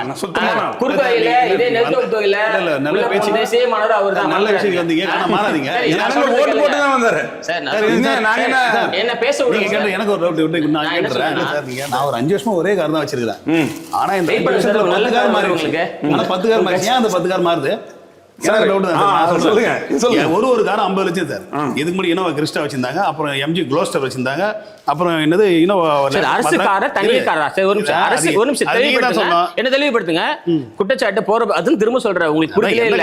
அமைச்சர் போற கார் நம்ம கவர்மெண்ட் கார் தான். ஒரு நிமிஷம் கவர்மெண்ட் போடு, கவர்மெண்ட் ஆஃப் புதுச்சேரின்னு போடு, எல்லாம் வண்டி மாத்துறீங்க. உங்களுக்கு புரிஞ்ச மாதிரி சொல்றேன் கேளுங்க. கவர்மெண்ட் காரா இல்ல தனியார் காரா? நீங்க எந்த காரை சொல்றீங்க? நீங்க அமைச்சர் போற கார் தான் சொல்றீங்க. எந்த அமைச்சர் கார் போற? அமைச்சர் போற கார் கவர்மெண்ட் கார். அரசு முத்திரையோட தான் இருக்குது. இப்ப கார் வாங்குறது பிரச்சனையா இல்ல போலி பிரச்சனையா? அரசாங்கத்துல ஒரு நிமிஷம் இருங்க. அரசாங்கத்துல கவர்மெண்ட்ல அவங்க தான் ஆட்சியில இருந்தாங்க. இன்னொரு கார்ல போல அவங்க அவங்க இன்னொரு கார்ல போலையா? இன்னொரு கார்ல போலையா? ஒரு கார் இருக்கு சார். புது கார் இருங்க இருங்க. சரி கார் சார் ஒரு கார் 50 லட்சம் சார். ஏங்க மருந்து எத்தனை ஆகுது? மருந்து விவகாரத்தை பேசுங்க. மருந்து விவகாரத்தை பேசுங்க. அரசு வாகனமா தனியார் வாகனமா அதை சொல்லுங்க முதல்ல. அரசாங்கத்தினர் பயன்படுத்தும் வாகனம். நீங்க யாருமே யூகத்தின் அடிப்படையில பேசாதீங்க. கவர்மெண்ட் ஆஃப் பாண்டிச்சேரி புரியலன்னா அதை பத்தி பேசாதீங்க. வெளிப்படையா சொல்லுங்க. சொல்றேன் பாருங்க. கவர்மெண்ட் ஆஃப் பாண்டிச்சேரி போடுற காரு அரசாங்க காரு. தனிப்பட்ட முறையில் அவர் சொந்த 4 வருஷம் ஒரே கார் வச்சுக்கிறாருன்னா அவர் வசதிக்கு ஏற்ற மாதிரி வச்சிருப்பாரு, இன்னொரு வசதிக்கு 4 கார் வாங்கிக்கலாம், அது பிரச்சனை இல்லை. இதே மாதிரி அவங்க எல்லாருமே ஆட்சி காலத்துல அவங்க இன்னொரு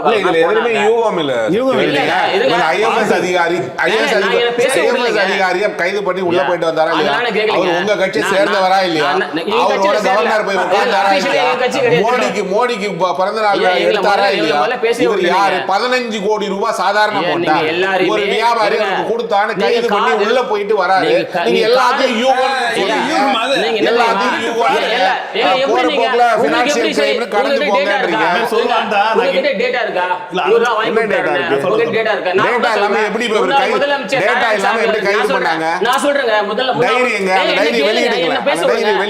முதலமைச்சர் நாராயணசாமிக்கு முத்தியால்பேட்டையில இப்ப காங்கிரஸ் பிரமுகரா இருக்கக்கூடிய ஒருத்தர் ட்ரக் கேஸ்ல மாட்டும் போது அவரு கார் வாங்கி கொடுத்தாரு. எனக்கு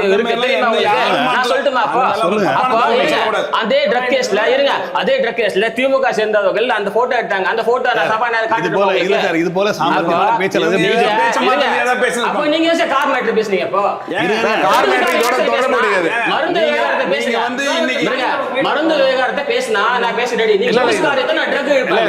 நான் ட்ரக் எடுத்தா நாராயணசாமியான கார் இந்த போலி மருந்து விவகாரத்துல 20 கார் அவர் கொடுத்தாருன்னு செய்தி வந்ததுங்க. பத்திரிகை செய்திங்க, பத்திரிகை செய்தி எல்லாம் பத்திரிகை செய்திகளை யூகத்துல எழுதுறதா? எல்லா பத்திரிகை செய்தியும் எல்லா பத்திரிகை செய்தியும் யூகத்துல எழுதுறதா? எல்லா பத்திரிகையிலும் 20 கார் வந்ததுங்க. என்ன பேச விடுங்க. நான் என்ன சொல்றேன்னா பத்திரிகையில பொதுமக்கள் பேசுறது பத்திரிகை செய்தியை வச்சு தான் பேசுவோம். இதையுமே தெளிவுபடுத்துறேன். உங்களுக்கு 2 விஷயம் புரிஞ்சுக்கோங்க. முதல்ல ஒரு செய்தி என்பது எப்படின்னா தினமலர் போன்ற பத்திரிகை, தினத்தந்தி மாதிரி பத்திரிகை, தினம் யாரா இருந்தாலும் பிரைமரி எவிடன்ஸ் இல்லாம அவங்க எழுத மாட்டாங்க. அந்த பத்திரிகைகளுக்கு படிச்சிருந்தாங்கன்னா இந்த விஷயம் பேசவே மாட்டாங்க. இந்த பத்திரிகையில தான் வந்து இருங்க இந்த போலி மருந்து கடை செம்பருத்தி அதுதான் நான் சொல்ல என்ன சொல்ல விடுங்க. அன்பழகன் ஒரு எம்எல்ஏ எக்ஸ் எம்எல்ஏவா வந்து என்ன பேச விட மாட்டீங்க நீங்க. இதே தினகரன் இதே தினத்தந்தி பத்திரிகையில எந்தெந்த மருந்துகள்லாம் பிடிபட்டிருக்குது, எந்தெந்த மருந்து என்னென்ன எம்ஜின் போட்டு பட்டியலிட்டாங்க. அதை பார்த்தாங்களே இப்போ தான் செலக்டிவ் அம்னிஷன் சொல்றேன். அதாவது அரசாங்கம் அந்த மருந்து கைப்பற்றி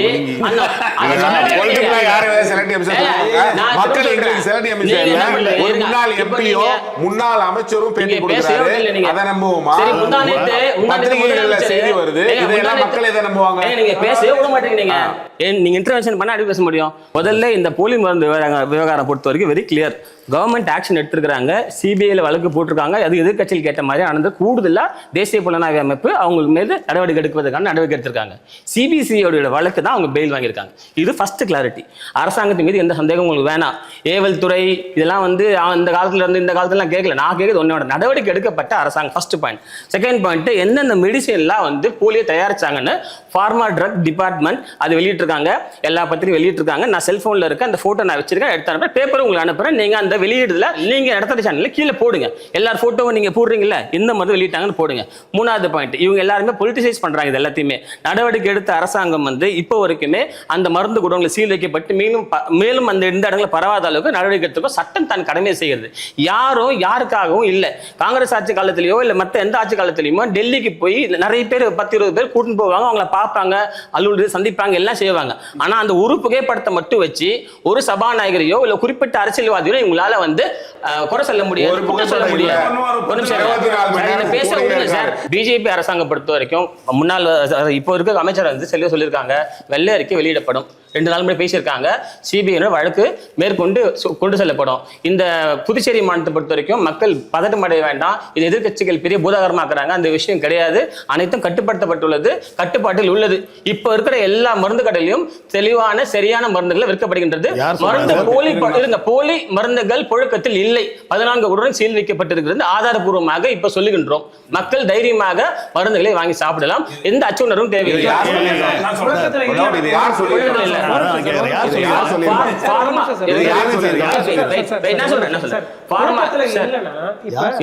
ஏற்கனவே புழக்கத்துல வந்து இந்த மருந்தை கன்சியூம் பண்ணிருக்காங்க. சரி, இப்போ எந்தெந்த பேட்ச் நம்பர்ஸ்ல போலி மருந்து தயாரிச்சாங்கன்ற பட்டியலை வெளியிட்டு அந்த பட்டியல் எந்தெந்த மருந்து கடை சப்ளை செய்யப்பட்ட மருந்து ரெக்கவர் பண்ணி அந்த 14 குடோன்ல அடைக்கப்பட்டிருக்கிறது. இப்ப இருக்கிற மருந்து எல்லாமே அந்தந்த கம்பெனியோட மெடிசின் தான், எதுவுமே போலி மருந்து இப்ப கிடையாது. அந்த தொழிற்சாலையில உருவான மருந்து கிடையாது. சொல்றதுல எங்களுக்கு உடன்பாடு இல்ல. கன்சர்ன் அமைச்சர், சுகாதாரத்துறை அமைச்சரா இருக்கக்கூடிய முதலமைச்சர் சொல்லி இருக்கிறாரா? சொல்றதே இல்ல, அமைச்சர் சொல்லி இருக்கிறாரா? சுகாதாரத்துறை கையில் வச்சிருக்க முதலமைச்சர் பேப்பர் படிச்சு புரியல சார். பேப்பர்ல யார் சொன்னது? யார் சொன்னது? முதலமைச்சர் எங்க சொன்னார்? காட்டுங்க, எடுத்து காட்டுங்க. யாரால சொன்னீங்கல்ல? முதலமைச்சர் சொன்னதை காட்டுங்க. முதலமைச்சர் சொன்னதை காட்டுங்க. சுகாதாரத்துறை அமைச்சர் யாருங்க?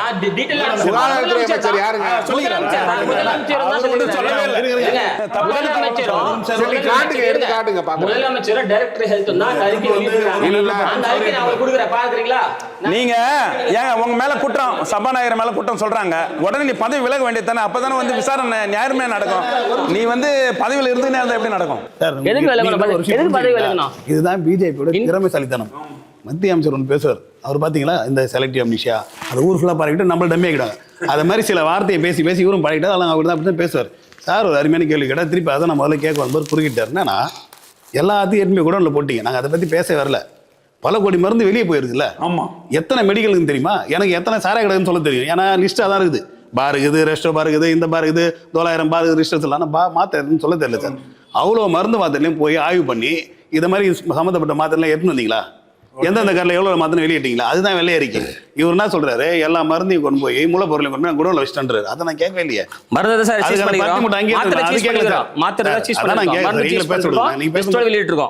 சார் இப்போ எனக்கு ஒரு டவுட் சார். இப்போ நான் சன்ஃபார்மா தயாரிச்ச ஒரு மாத்திரையை நான் வாங்கியிருக்கேன் சார். நீங்க இல்ல சார், நானே வாங்கியிருக்கேன் சார். நானே வாங்கியிருக்கேன். செம்பருத்தி மெடிக்கல்ல போய் எங்க அம்மாவுக்கு 2000 ரூபாய்க்கு நான் மருந்து மாத்திரை வாங்கியிருக்கேன். அந்த அட்டையை பார்த்து அதே மாதிரி இருக்குது. எங்கள் அம்மாட்ட கொடுத்த அம்மா அப்படியே கட்டி ஓரமாக போடு, இது கவர்மெண்ட் ஒரு நாள் ஆர்டர் விடும், இந்த மாத்திரைலாம் சாப்பிடக்கூடாதுன்னு. அதுக்கப்புறம் நான் மாத்திரை இந்த கேள்வியை நம்ம கேட்டால் அவர் என்ன சொல்றாரு, எல்லா மூலப்பொருள் எல்லா மருந்து மாத்திரையும் குடோன்ல போட்டான். நாங்கள் அது கேட்கவே இல்லை சார்.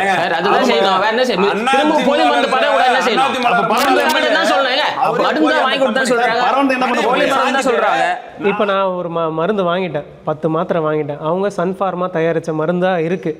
அது போலி இல்லையான்னு எனக்கு தெரியல, எனக்கு டவுட்டா இருக்கு. இந்த மாதிரி வந்து பல லட்சம் பேர் வாங்கியிருக்காங்கன்னு வச்சுக்கோங்க. இப்போ இவங்க என்ன பண்ணலாம்? 2 விஷயம். அரசு அதுக்கான இதுக்கு சன்ஃபார்மா கம்பெனியே சில கண்டுபிடிக்கிறதுக்கான சில விஷயங்கள் சொல்லியிருக்காங்க. அதுல இருக்க QR கோடை ஸ்கேன் பண்ணுங்க, அது எங்களுடைய வெப்சைட்க்கு வருதா, அந்த மாத்திரை பத்தின எல்லா அதுலயே இவங்க போலி பண்ணிருக்காங்க. அதுலயே இவங்க அரசு என்ன பண்ணணும், அரசு இதுக்கு என்ன பண்ணணும்னா, அரசு இந்த மாத்திரை லிஸ்டுகளை வெளியிட்டு இது எல்லாத்தையும் ஃபைல் சொல்றாருல உள்ள கொடுத்துட்டோம். இப்ப கையில இருக்கிற மாத்திரையில இதெல்லாம் தரமானது, இதுல எல்லாம் சந்தேகமா இருந்தா அதுக்கு ஒரு சேவை மையம் மாதிரி போட்டு அந்த மாத்திரை எடுத்துட்டு வாங்க, சரியா இல்லையா நாங்க பார்த்து சொல்றோம். ஏன்னா இது மிகப்பெரிய விஷயங்க, இதெல்லாம் செய்ய வேண்டியது இந்த அரசு. ஆனா இந்த அரசு குற்றவாளிகளை காப்பாற்ற முயற்சி பண்ணிட்டு இருக்க ஒழிய மக்களுக்கான இந்த விஷயத்தை அப்படியே மூடி மறைச்சிட்டு ஒண்ணுமே இல்ல, நாங்க ஏதோ சத்து மாத்திரை வித்தோம் தயாரிச்சு அப்படின்ற மாதிரி கடந்து போக முயற்சி செய்கிறது. இதனை நாங்கள் விட மாட்டோம் சார். இன்னொரு பொதுமக்கள் பொதுமக்களோட ஒரு கருத்து சார். இப்போ வெளியே சில இடத்துல பார்த்தீங்கன்னா 18%, 20%, 30% டிஸ்கவுண்ட் போடுறாங்கல்ல சார். அது யார் சார் நிர்ணயிக்கிறது? அரசாங்கமா? யார் நிர்ணயிக்கிறது? அரசாங்கமா? தெரில. இன்னொன்று, அந்த ஒரிஜினலாக அந்த மாத்திரையோட விலை எவ்வளோ, அது எவ்வளோ டிஸ்கவுண்ட் கொடுக்குறீங்க, அந்த விலை யார் நிர்ணயிக்கிறது அதுவும் தெரியல. டிஸ்கவுண்ட் கொடுக்குறாங்கன்னு சொல்லி ஒரு பகுதியான மக்கள் அங்கே போயிடுறாங்க. இன்னொரு விஷயம் நடக்குது சார் பாண்டிச்சேரியில். டோர் டெலிவரின்னு சொல்லிட்டு ஒரு டீம் போய் மாத்திரை கொடுத்துருக்காங்க. அவங்களாம் எந்தெந்த மெடிக்கல் போய் கொடுக்குறாங்கன்னு தெரில. வாங்கினவங்களாம் எல்லாம் வீட்டில் வாங்கி வச்சிருக்காங்க. அந்த மாத்திரை அரசு எப்போ போய் பரிசோதனை பண்ணும்? வயசானவங்களே வீட்டில் வச்சிருக்காங்க. மருந்தகத்தில் தான் போகுது. அந்த மருந்து இப்போ சொல்கிறாங்க எல்லாத்தையுமே ரெக்கவர் பண்ணிட்டோம், எல்லாத்தையும் ரெக்கவர் பண்ணுறோம். அந்த ரெக்கவரி பண்ண மருந்துல எங்கே வச்சுக்கிறீங்க? இந்த விவகாரத்தில் இதுக்கப்புறம் என்ன ஆக்ஷன் எடுக்கணும்னு நீங்கள் நினைக்கிறீங்க சார்? இது வந்து சுகாதாரத்துறை யார் கையில் இருக்குது சார்? சுகாதாரத்துறையில் இருக்கிறது ரவுண்டு துண்டு சீட்டில் ஒரு அறிக்கை இடாமல் ஒரு பெரிய டிவிலையோ அமைச்சர் உட்காந்து இது மாதிரி போலி மருந்து 32 மாத்திரை நாங்கள் அறிவிக்கிறோம். ஏன்னா நான் சொல்றது நீ சொல்றது யாரும் மக்கள் பார்க்க மாட்டாங்க சார். ஊடக அறிக்கை இல்லை சொல்றது கேளுங்க சார். டிவியில் மீடியாவில் கொடுங்க, ஒரு சிஎம்ஓ இல்ல அமைச்சரோ யாரோ துறை சார்பில் நீங்க வந்து கொடுக்கல சார். நான் சொல்றது பேசணும் சார். பேப்பர் இல்ல சார், மருந்து மாத்திரை இல்ல சார். நீ விஷயத்தையே வர மாட்டீங்க. சுகர் மருந்து மாத்திரை யார் சார் சாப்பிட்றாங்க? 10 வயசு 15 வயசு காலேஜ் படிக்கிறாங்க, வயசானவங்க சாப்பிட்றாங்க. வயசானவங்க பேப்பரை படிச்சு லெஃப்டா பாருமா கிஃப்டா பாருமா தி ஃபார்ம் கு ஃபார்ம் 15 படிச்சுட்டு இருப்பானே. அதை நான் சொல்ல வரல. ஒரு அறிக்கை விடுங்க. 32 மாத்திரை நான் வெளியிட்டு இருக்கிறோம். இந்த மாத்திரை எந்த கடையில் இருந்தாலும் தயவு செஞ்சு கடைக்காரங்க கொண்டாந்து கவர்மெண்ட்ல சரண்டர் பண்ணிடுங்க. மக்களும் எதுவும் வாங்கி அறிக்கை ஓட்டிங்களா பேப்பர்ல. இந்த அறிக்கை அதான் சார் சொல்லுது. அதான் சொல்லுது சார். இந்த அறிக்கை அதான் சொல்லுது. இப்போ தீர்வு கேட்கறாரு. அந்த அறிக்கை சொல்லிட்டு விட்டுருங்க. அந்த அறிக்கை தான் இருக்கிற 30 பேர் நீங்க மட்டும் தான் பாத்தீங்க. நாங்களாம் பார்க்கல. நீங்க படிக்கல. எந்த பேப்பர் தெரியல. அந்த படிக்கல. தினமலர் பேப்பர்ல தினகரன்ல இருக்கு. நீங்க படிக்கல. எனக்கு படிக்கல சார். நீங்க படிக்கலன்னு சொல்றீங்க. நான் இத படிக்கலன்னு சொல்றேன். எனக்கு தமிழே படிக்க தெரியாது சார். எனக்கு என்ன சார் பதில் சொல்றீங்க? அதனால வந்து இது வந்து சார் ஒரு உயர்மட்ட குழு ஒன்று வைக்கணும் சார். சாதாரணமாக சிபிஐக்கு போனால் கூட ஓய்வு பெற்ற நீதிபதி எங்கள் லட்சிய ஜனநாயக கட்சி தலைவர் அவர் ஜோஸ் சார்லஸ் மார்ட்டின் கேட்டுக்கொண்ட அடியில் பொதுமக்களோட கருத்து அது. அந்த கருத்தின் அடிப்படையில் ஒரு உயர்மட்ட குழு ஓய்வு பெற்ற நீதிபதியாக இதில் ஒரு குழுவை நியமிக்கணும் சார்.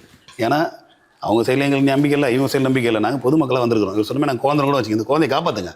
அதுக்காக தான் வந்துக்கிறோம். குழந்தைய புதுச்சேரி பொதுமக்களை காப்பாற்றும்படி இந்த விவாதத்தின் மூலம் அன்போடு கேட்டுக்கொள்கிறேன் சார். கண்டிப்பாக சார். காங்கிரஸ் தரப்பில் வந்து இப்போ அடுத்து என்ன பண்ண போகிறீங்க இந்த விவகாரத்தில்? சார் இது வந்து வெட்ட வெளிச்சமாக தெரிஞ்சு போச்சு. இது தேசம் முழுக்க இது போலி மருந்து விவகாரம் வந்து போச்சு. இதனால் வந்து அரசாங்கமே வந்து ஒரு 26 பேரை கைது செய்து மக்களுடைய நம்பிக்கை இழந்து போச்சு. அதனால் இதில் சம்பந்தப்பட்ட ஆட்சி அதிகாரத்தில் இருக்கின்ற மாண்புமிகு சபாநாயகர் உள்ளிட்ட யார் இருக்கிறாங்களோ அவங்களாம் உடனே பதவி விலகினாதான் இது மேலே நியாயமான விசாரணை நடத்த முடியும். இது ஏழை எளிய மக்கள், கர்ப்பிணி பெண்கள், ஏழை மக்கள், குழந்தைங்க எல்லாரும் பாதிக்கக்கூடிய இது பெரிய கொடூரமான செயல். இதுக்கு மேலே கடுமையான நடவடிக்கை எடுக்கிற வரைக்கும் காங்கிரஸ் கட்சி மக்களின் பக்கம் இருக்கும். இதுக்கு நியாயமான தீர்ப்பு கிடைக்கிற வரைக்கும் நாங்கள் அனைத்து வகையிலும் போராட்டம், எங்களுடைய போராட்டம் தொடரும் சார். சார் அவங்களாம் சட்டம் சார்ந்து அரசியல் சார்ந்து பேசுகிறாங்க. இப்போ மக்கள் என்ன சார் பண்ணணும் அடுத்து? இப்போ இந்த மாதிரியான கம்பெனிஸ் கிட்ட இருந்து மருந்து வாங்குறாங்கன்னு வச்சுக்கோங்களேன். அவங்களுக்கு எப்படி தெரியும்? அது எதுவுமே தெரியாத பொழுது அவங்க என்ன நடவடிக்கை எடுக்கும்? மக்கள் வந்து இதற்கப்புறம் இது வரைக்கும் அவங்க ரொம்ப அலட்சியமா இருந்திருப்பாங்க. ஒரு நம்பிக்கை, அலட்சியன்றதை விட நம்பிக்கையோட இருந்திருப்பாங்க. இந்த அரசும் டாக்டர் கிட்ட மருந்து வாங்கினேன்னு ரொம்ப நம்பிக்கையோட இருந்திருப்பாங்க. இனி வந்து எல்லாத்தையும் சந்தேகிக்கணும். இது சரியான மாத்திரையான்றத 1க்கு 10 தடவை கேட்கணும். மெடிக்கலில் பில்லோட பேட்ச் நம்பரோட ரிசிப்ட் வாங்கணும் முதல்ல. ஏன்னா அப்போ தான் இதை நாளைக்கு அந்த மெடிக்கலில் வாங்கினன்றது கிளைம் பண்ணவே முடியும். அப்படி இல்லைன்னா கவர்மெண்ட்டோடைய டோல் ஃப்ரீ நம்பர்ஸ் இருக்குது. அவங்களுக்கு இந்த மாத்திரை மேலே சந்தேகமாக இருக்குன்னா அந்த சந்தேகத்துக்கு அந்த எண்ணில் அவங்க கம்ப்ளைண்ட்டை பதிவு பண்ணணும். புதுச்சேரியில் இது பெரிய பிரச்சனையாக இருக்கிறதால புதுச்சேரி அரசு இதுக்குன்னே ஒரு தனியாக ஒரு டிபார்ட்மெண்ட்டை போட்டோ இல்லை ஒரு டோல் ஃப்ரீ நம்பர் கொடுத்தோ மக்களுடைய அச்சத்தை போக்குகிற வகையில் உங்களுக்கு சந்தேகமான மாத்திரையாக இருந்தால் உடனடியாக எங்களுக்கு கம்ப்ளைண்ட் பண்ணுங்கள். இந்த மெடிக்கலில் வாங்கின இந்த மாத்திரை விற்கிறாங்கன்னு தகவல் இருந்தால் உடனடியாக எங்களுக்கு புகார் அளிங்க அப்படின்ற விஷயத்தெல்லாம் அரசு செய்ய வேண்டும். 2வது, இந்த வழக்கு இப்போது மாநில அரசால சிபிசிஐடி போலீஸ் கிட்ட இருந்து வழக்கு பதியப்பட்டு மாநில அரசே அதை நான் முன்னாடி சொன்னது மாதிரி அதை எல்லா வேலைகளையும் செய்து இன்றைக்கு அவங்க ஜாமீனையும் எடுத்து அவங்க விட்டுட்டு இந்த பொறுப்பை ஒட்டுமொத்தமாக சிபிஐயிடம் ஒப்படைத்து விட்டார்கள். நாங்கள் பொதுமக்களாக சிபிஐயிடம் வைக்கக்கூடிய கோரிக்கை உடனடியாக அவர்களை கைது செய்ய வேண்டும். உடனடியாக அதற்கான எஃப்ஐஆரை அவர்கள் தயார் செய்ய வேண்டும். அந்த எஃப்ஐஆர் வந்து கொலை முயற்சி குற்றமான வழக்கு பதியப்பட வேண்டும். ஆர்கனைஸ்டு கிரைம் என்ற வகையில் BNS 111 அந்த வழக்கு பதிவுப்பட வேண்டும். இந்த குற்றவாளிகள் எவ்வகையிலும் தப்பிக்காத வண்ணம் கடுமையான தண்டனைக்கு உட்படுத்தப்பட வேண்டும். ஏன்னா இது மிகப்பெரிய மன்னிக்க முடியாத ஒரு குற்றம். நீங்கள் வேற எதை வேணாலும் மன்னிக்கலாம். இது நம்பிக்கையோடும் உயிரோடும் விளையாட ஒரு குற்றம் என்றதால இதை உடனடியாக அரசு செய்து அவர்களை கைது, அவர்களுடைய ஜாமீன் என்பது மக்கள் மத்தியில் பெரிய பதட்டத்தை ஏற்படுத்தி இருக்கிறது. ஏனென்றால் இது சாதாரண ஏதோ ஃபினான்ஷியல் கிரைம் மாதிரி அதை கடந்து சொல்றாரு தோழர். இது ஃபினான்ஷியல் கிரைம் இல்லை, இது முழுக்க முழுக்க ஒரு கொலை முயற்சி வழக்கு. அந்த அடிப்படையில் இந்த வழக்கை கடுமையான செக்ஷனில் வழக்கு பதிவு செய்து அந்த குற்றவாளிகள் மீண்டும் கைது செய்து உரிய நடவடிக்கை உடனடியாக இந்த அரசு எடுக்க வேண்டும் என்பது பொதுமக்கள் சார்பாக இந்த கோரிக்கை வைத்துக்கொள்ளும். உங்களுடைய கருத்தை சொல்லுங்க சார். பொதுவாக அரசியல் ரீதியாக இந்த விஷயங்களை வந்து எதிர்க்கட்சிகள் முன்னெடுக்கிறதுல எந்த விதமான மாற்று கருத்தும் இல்லை. மக்களோட உயிரோடு விளையாடுகின்ற இந்த போலி மருந்து விவகாரத்தில் பிஜேபி பொறுத்த வரைக்கும் என்ஆர் காங்கிரஸ் கூட்டணியை பொறுத்த வரைக்கும் நடவடிக்கை எடுக்கப்படுவது எந்த விதமான மாற்று கருத்தும் இல்லை. நடவடிக்கை எடுக்கப்பட்டு கைது செய்யப்பட்டு நீதிமன்றத்தினுடைய வழிகாட்டுதல் படியும் சிபிஐ வழிகாட்டுதல் படியும் இந்த அரசாங்கம் நடைபெற்று கொண்டிருக்கிறது. இது முதல்ல மக்கள் புரிந்து கொள்ள வேண்டும். மக்களுடைய அச்சத்தை போக்கும் வகையில் காங்கிரஸ் கட்சி போன்றவர்களோ எதிர்கட்சிகள் போன்றவர்களோ போலி மருந்து விவகாரங்களில் பெருசாக அரசியல் செய்யும் போது நான் சொல்ல வரது ஒரே விஷயம் தான். இப்போ பதைக்கிற இந்த அரசாங்கம் முன்னாடி இருந்த இந்த காங்கிரஸ் கட்சி உயிரோடு நம்பிக்கை இருக்குது, உயிர் மேலே எங்களுக்கு மரியாதை இருக்குது சொல்கிற இதே அரசாங்கத்தில் நிறைய போலி மருந்துகள்லாம் கொடுக்கப்பட்டு நிறைய எக்ஸ்பைரி மெடிசன்லாம் பிரைமரி ஹெல்த் சென்டர்லையும் GHலையும் கொடுக்கப்படும் போது புகார் கொடுத்து பல முறை செவிடாக இருந்த காங்கிரஸ் அரசாங்கம் இருந்துச்சு. அதுவும் எங்களுக்கு தெரியும். நாங்கள் எதிர்த்து நின்று போராடி இந்த காலத்துக்கு வந்து நடவடிக்கை எடுக்கப்பட்டு அந்த நடவடிக்கைக்கு மூலியமாக இன்று கைது செய்யப்பட்டு போலி மருந்துகள் எந்தெந்த மருந்து தயாரித்த சங்கன்ற பட்டியலை வந்து துறை மூலியமாக வெளியிட்டு ஜனங்க மத்தியில் அந்த பட்டியல் வெளியிடப்பட்டு அந்த மருந்துகளை சீஸ் செய்யப்பட்டு 14 குடோன்கள் தடை செய்யப்பட்டு கண்காணிக்கப்பட்டு நீதிமன்றத்துக்கு அந்த கேஸ் ட்ரையல் ஆகுது. கொலை குற்றவாளியாக இதை எல்லாரையும் பதிவு செய்யணும்னு சொல்லக்கூடிய குற்றச்சாட்டுகள் மிகவும் வந்து ஒரு சட்ட ரீதியாக தெரியாத ஒரு விஷயத்த சொல்ற மாதிரியும் சட்ட ரீதியா அதை வந்து நடவடிக்கை எடுக்கக்கூடாத ஒரு பாசிபிள் இல்லாத காங்கிரஸ் கவுண்டர் கொடுக்குறாரு. அப்புறம் திருப்பி பேசுறேன் வந்து யாருக்கும் எண்டு கார்டு கொடுக்கணும். இறுதியா என்ன கேட்டீங்களோ அதை மட்டும் தான் ஆன்சர் சொல்றேன். திருப்பி கவுண்டர் கொடுத்தாருன்னா நான் எல்லாத்துக்கும் எண்டு கார்டுல கவுண்டர் கொடுக்கணும். கொலை குற்றமாக இதை நீங்க இது கொலை குற்றம் தான் என்பதை இடைமறித்து சொல்கிறேன். இது கொலை குற்றம் தான். கொலை குற்றவாளியாக பிஜேபி அரசு முயற்சி செய்கிறது. பிஜேபி பேசினால் குறுக்க பேசுவாங்க. தவறான கருத்து அனுமதிக்க முடியாது. சட்ட ரீதியாக இதுக்கான சட்டத்தில் இடம் இல்லை. ஆகவே புதுச்சேரி மக்கள் தைரியமாக மருந்து கட்டுப்பாட்டு துறையிலிருந்து அறிவிக்கப்பட்டு அனைத்து மருந்தும் ரெக்கவர் செய்யப்பட்டு கண்காணிப்புகள் தீவிரப்படுத்தப்பட்டிருக்கிறது. மக்கள் அச்சமில்லாமல் தான் எடுக்கிற மருந்துகளை ஏதேனும் சந்தேகங்கள் வந்தால் மருந்து கடைகளிலோ மருத்துவரை அணுகி விளக்கம் பெற்றுக்கொண்டு தைரியமாக மருந்துகள் எடுத்து உட்கொள்ளலாம் என்று எங்களுடைய தாழ்மையான கருத்து தெரியப்படுத்துவாங்க. மக்கள் வந்து தீர்ப்பு மூலமா நல்ல தீர்ப்பு வழங்குவாங்க. அரசு என்ன செய்ய வேண்டும் என்பதுதான் உங்களுடைய கேள்வி. அதற்கான விளக்கத்தை தான் நாங்கள் கொடுத்தோம். அவர் வந்து கவுண்டர் கொடுக்கிறாரு. நான் இவர் சகோதரர் சக்திவேல் அவர்கள் போலி மாத்திரையிலிருந்து தப்பிக்கவும் அவர் குடும்பத்தார் பிஜேபி காரர்கள் தப்பிப்பதற்காக பேசிக் கொண்டிருக்கிறோம். அதற்கு முரட்டு கொடுத்து உங்கள் கட்சிக்காரரும் குடும்பத்தை சேர்ந்தவர்களையும் கொன்று விடாதீர்கள் என்று சொல்லி தனிப்பட்ட ரீதியில வேண்டாம். தனிப்பட்ட ரீதியில வேண்டாம். உங்களுக்கு இருக்கிற அக்கறை எங்களுக்கு உடம்பு சரியில்லைன்னா அப்போலோவுக்கு போயிடுவீங்க. எங்களுக்கு புதுச்சேரி முதலமைச்சர் அவர்கள் வெள்ளை அறிக்கை இது தொடர்பாக வெளியிடப்படும் என்று அறிவித்திருக்கிறார். மத்திய அரசாங்கமானது சிபிஐக்கு இந்த வழக்கை மாற்றிருக்கிறது. சிபிசிஐடியிலே நடந்திருக்கக்கூடிய வழக்குகள் நீதிமன்றத்தில் வந்து பெயில் கிடைச்சிருக்கு. மீண்டும் அவர் இன்டர்வியூஷன் உட்படுத்தப்படுவார்கள். சட்டம் தன் கடமை செய்கின்றது. மக்கள் அச்சம் இல்லாமல் தொடர்ந்து நம்மளுடைய இந்த அரசாங்கத்தை தொடர்ந்து ஆதரிக்குமாறு அன்புடன் கேட்டுக்கொள்கிறேன். நன்றி, வணக்கம். இதே உங்களுடைய நிறைவு கருத்தை எடுத்துக்கிறேன். இத்துடன் இந்த நிகழ்ச்சியை நிறைவு செய்கிறேன். மீண்டும் மற்றும் ஒரு நிகழ்ச்சியில் சந்திக்கலாம். நன்றி, வணக்கம்.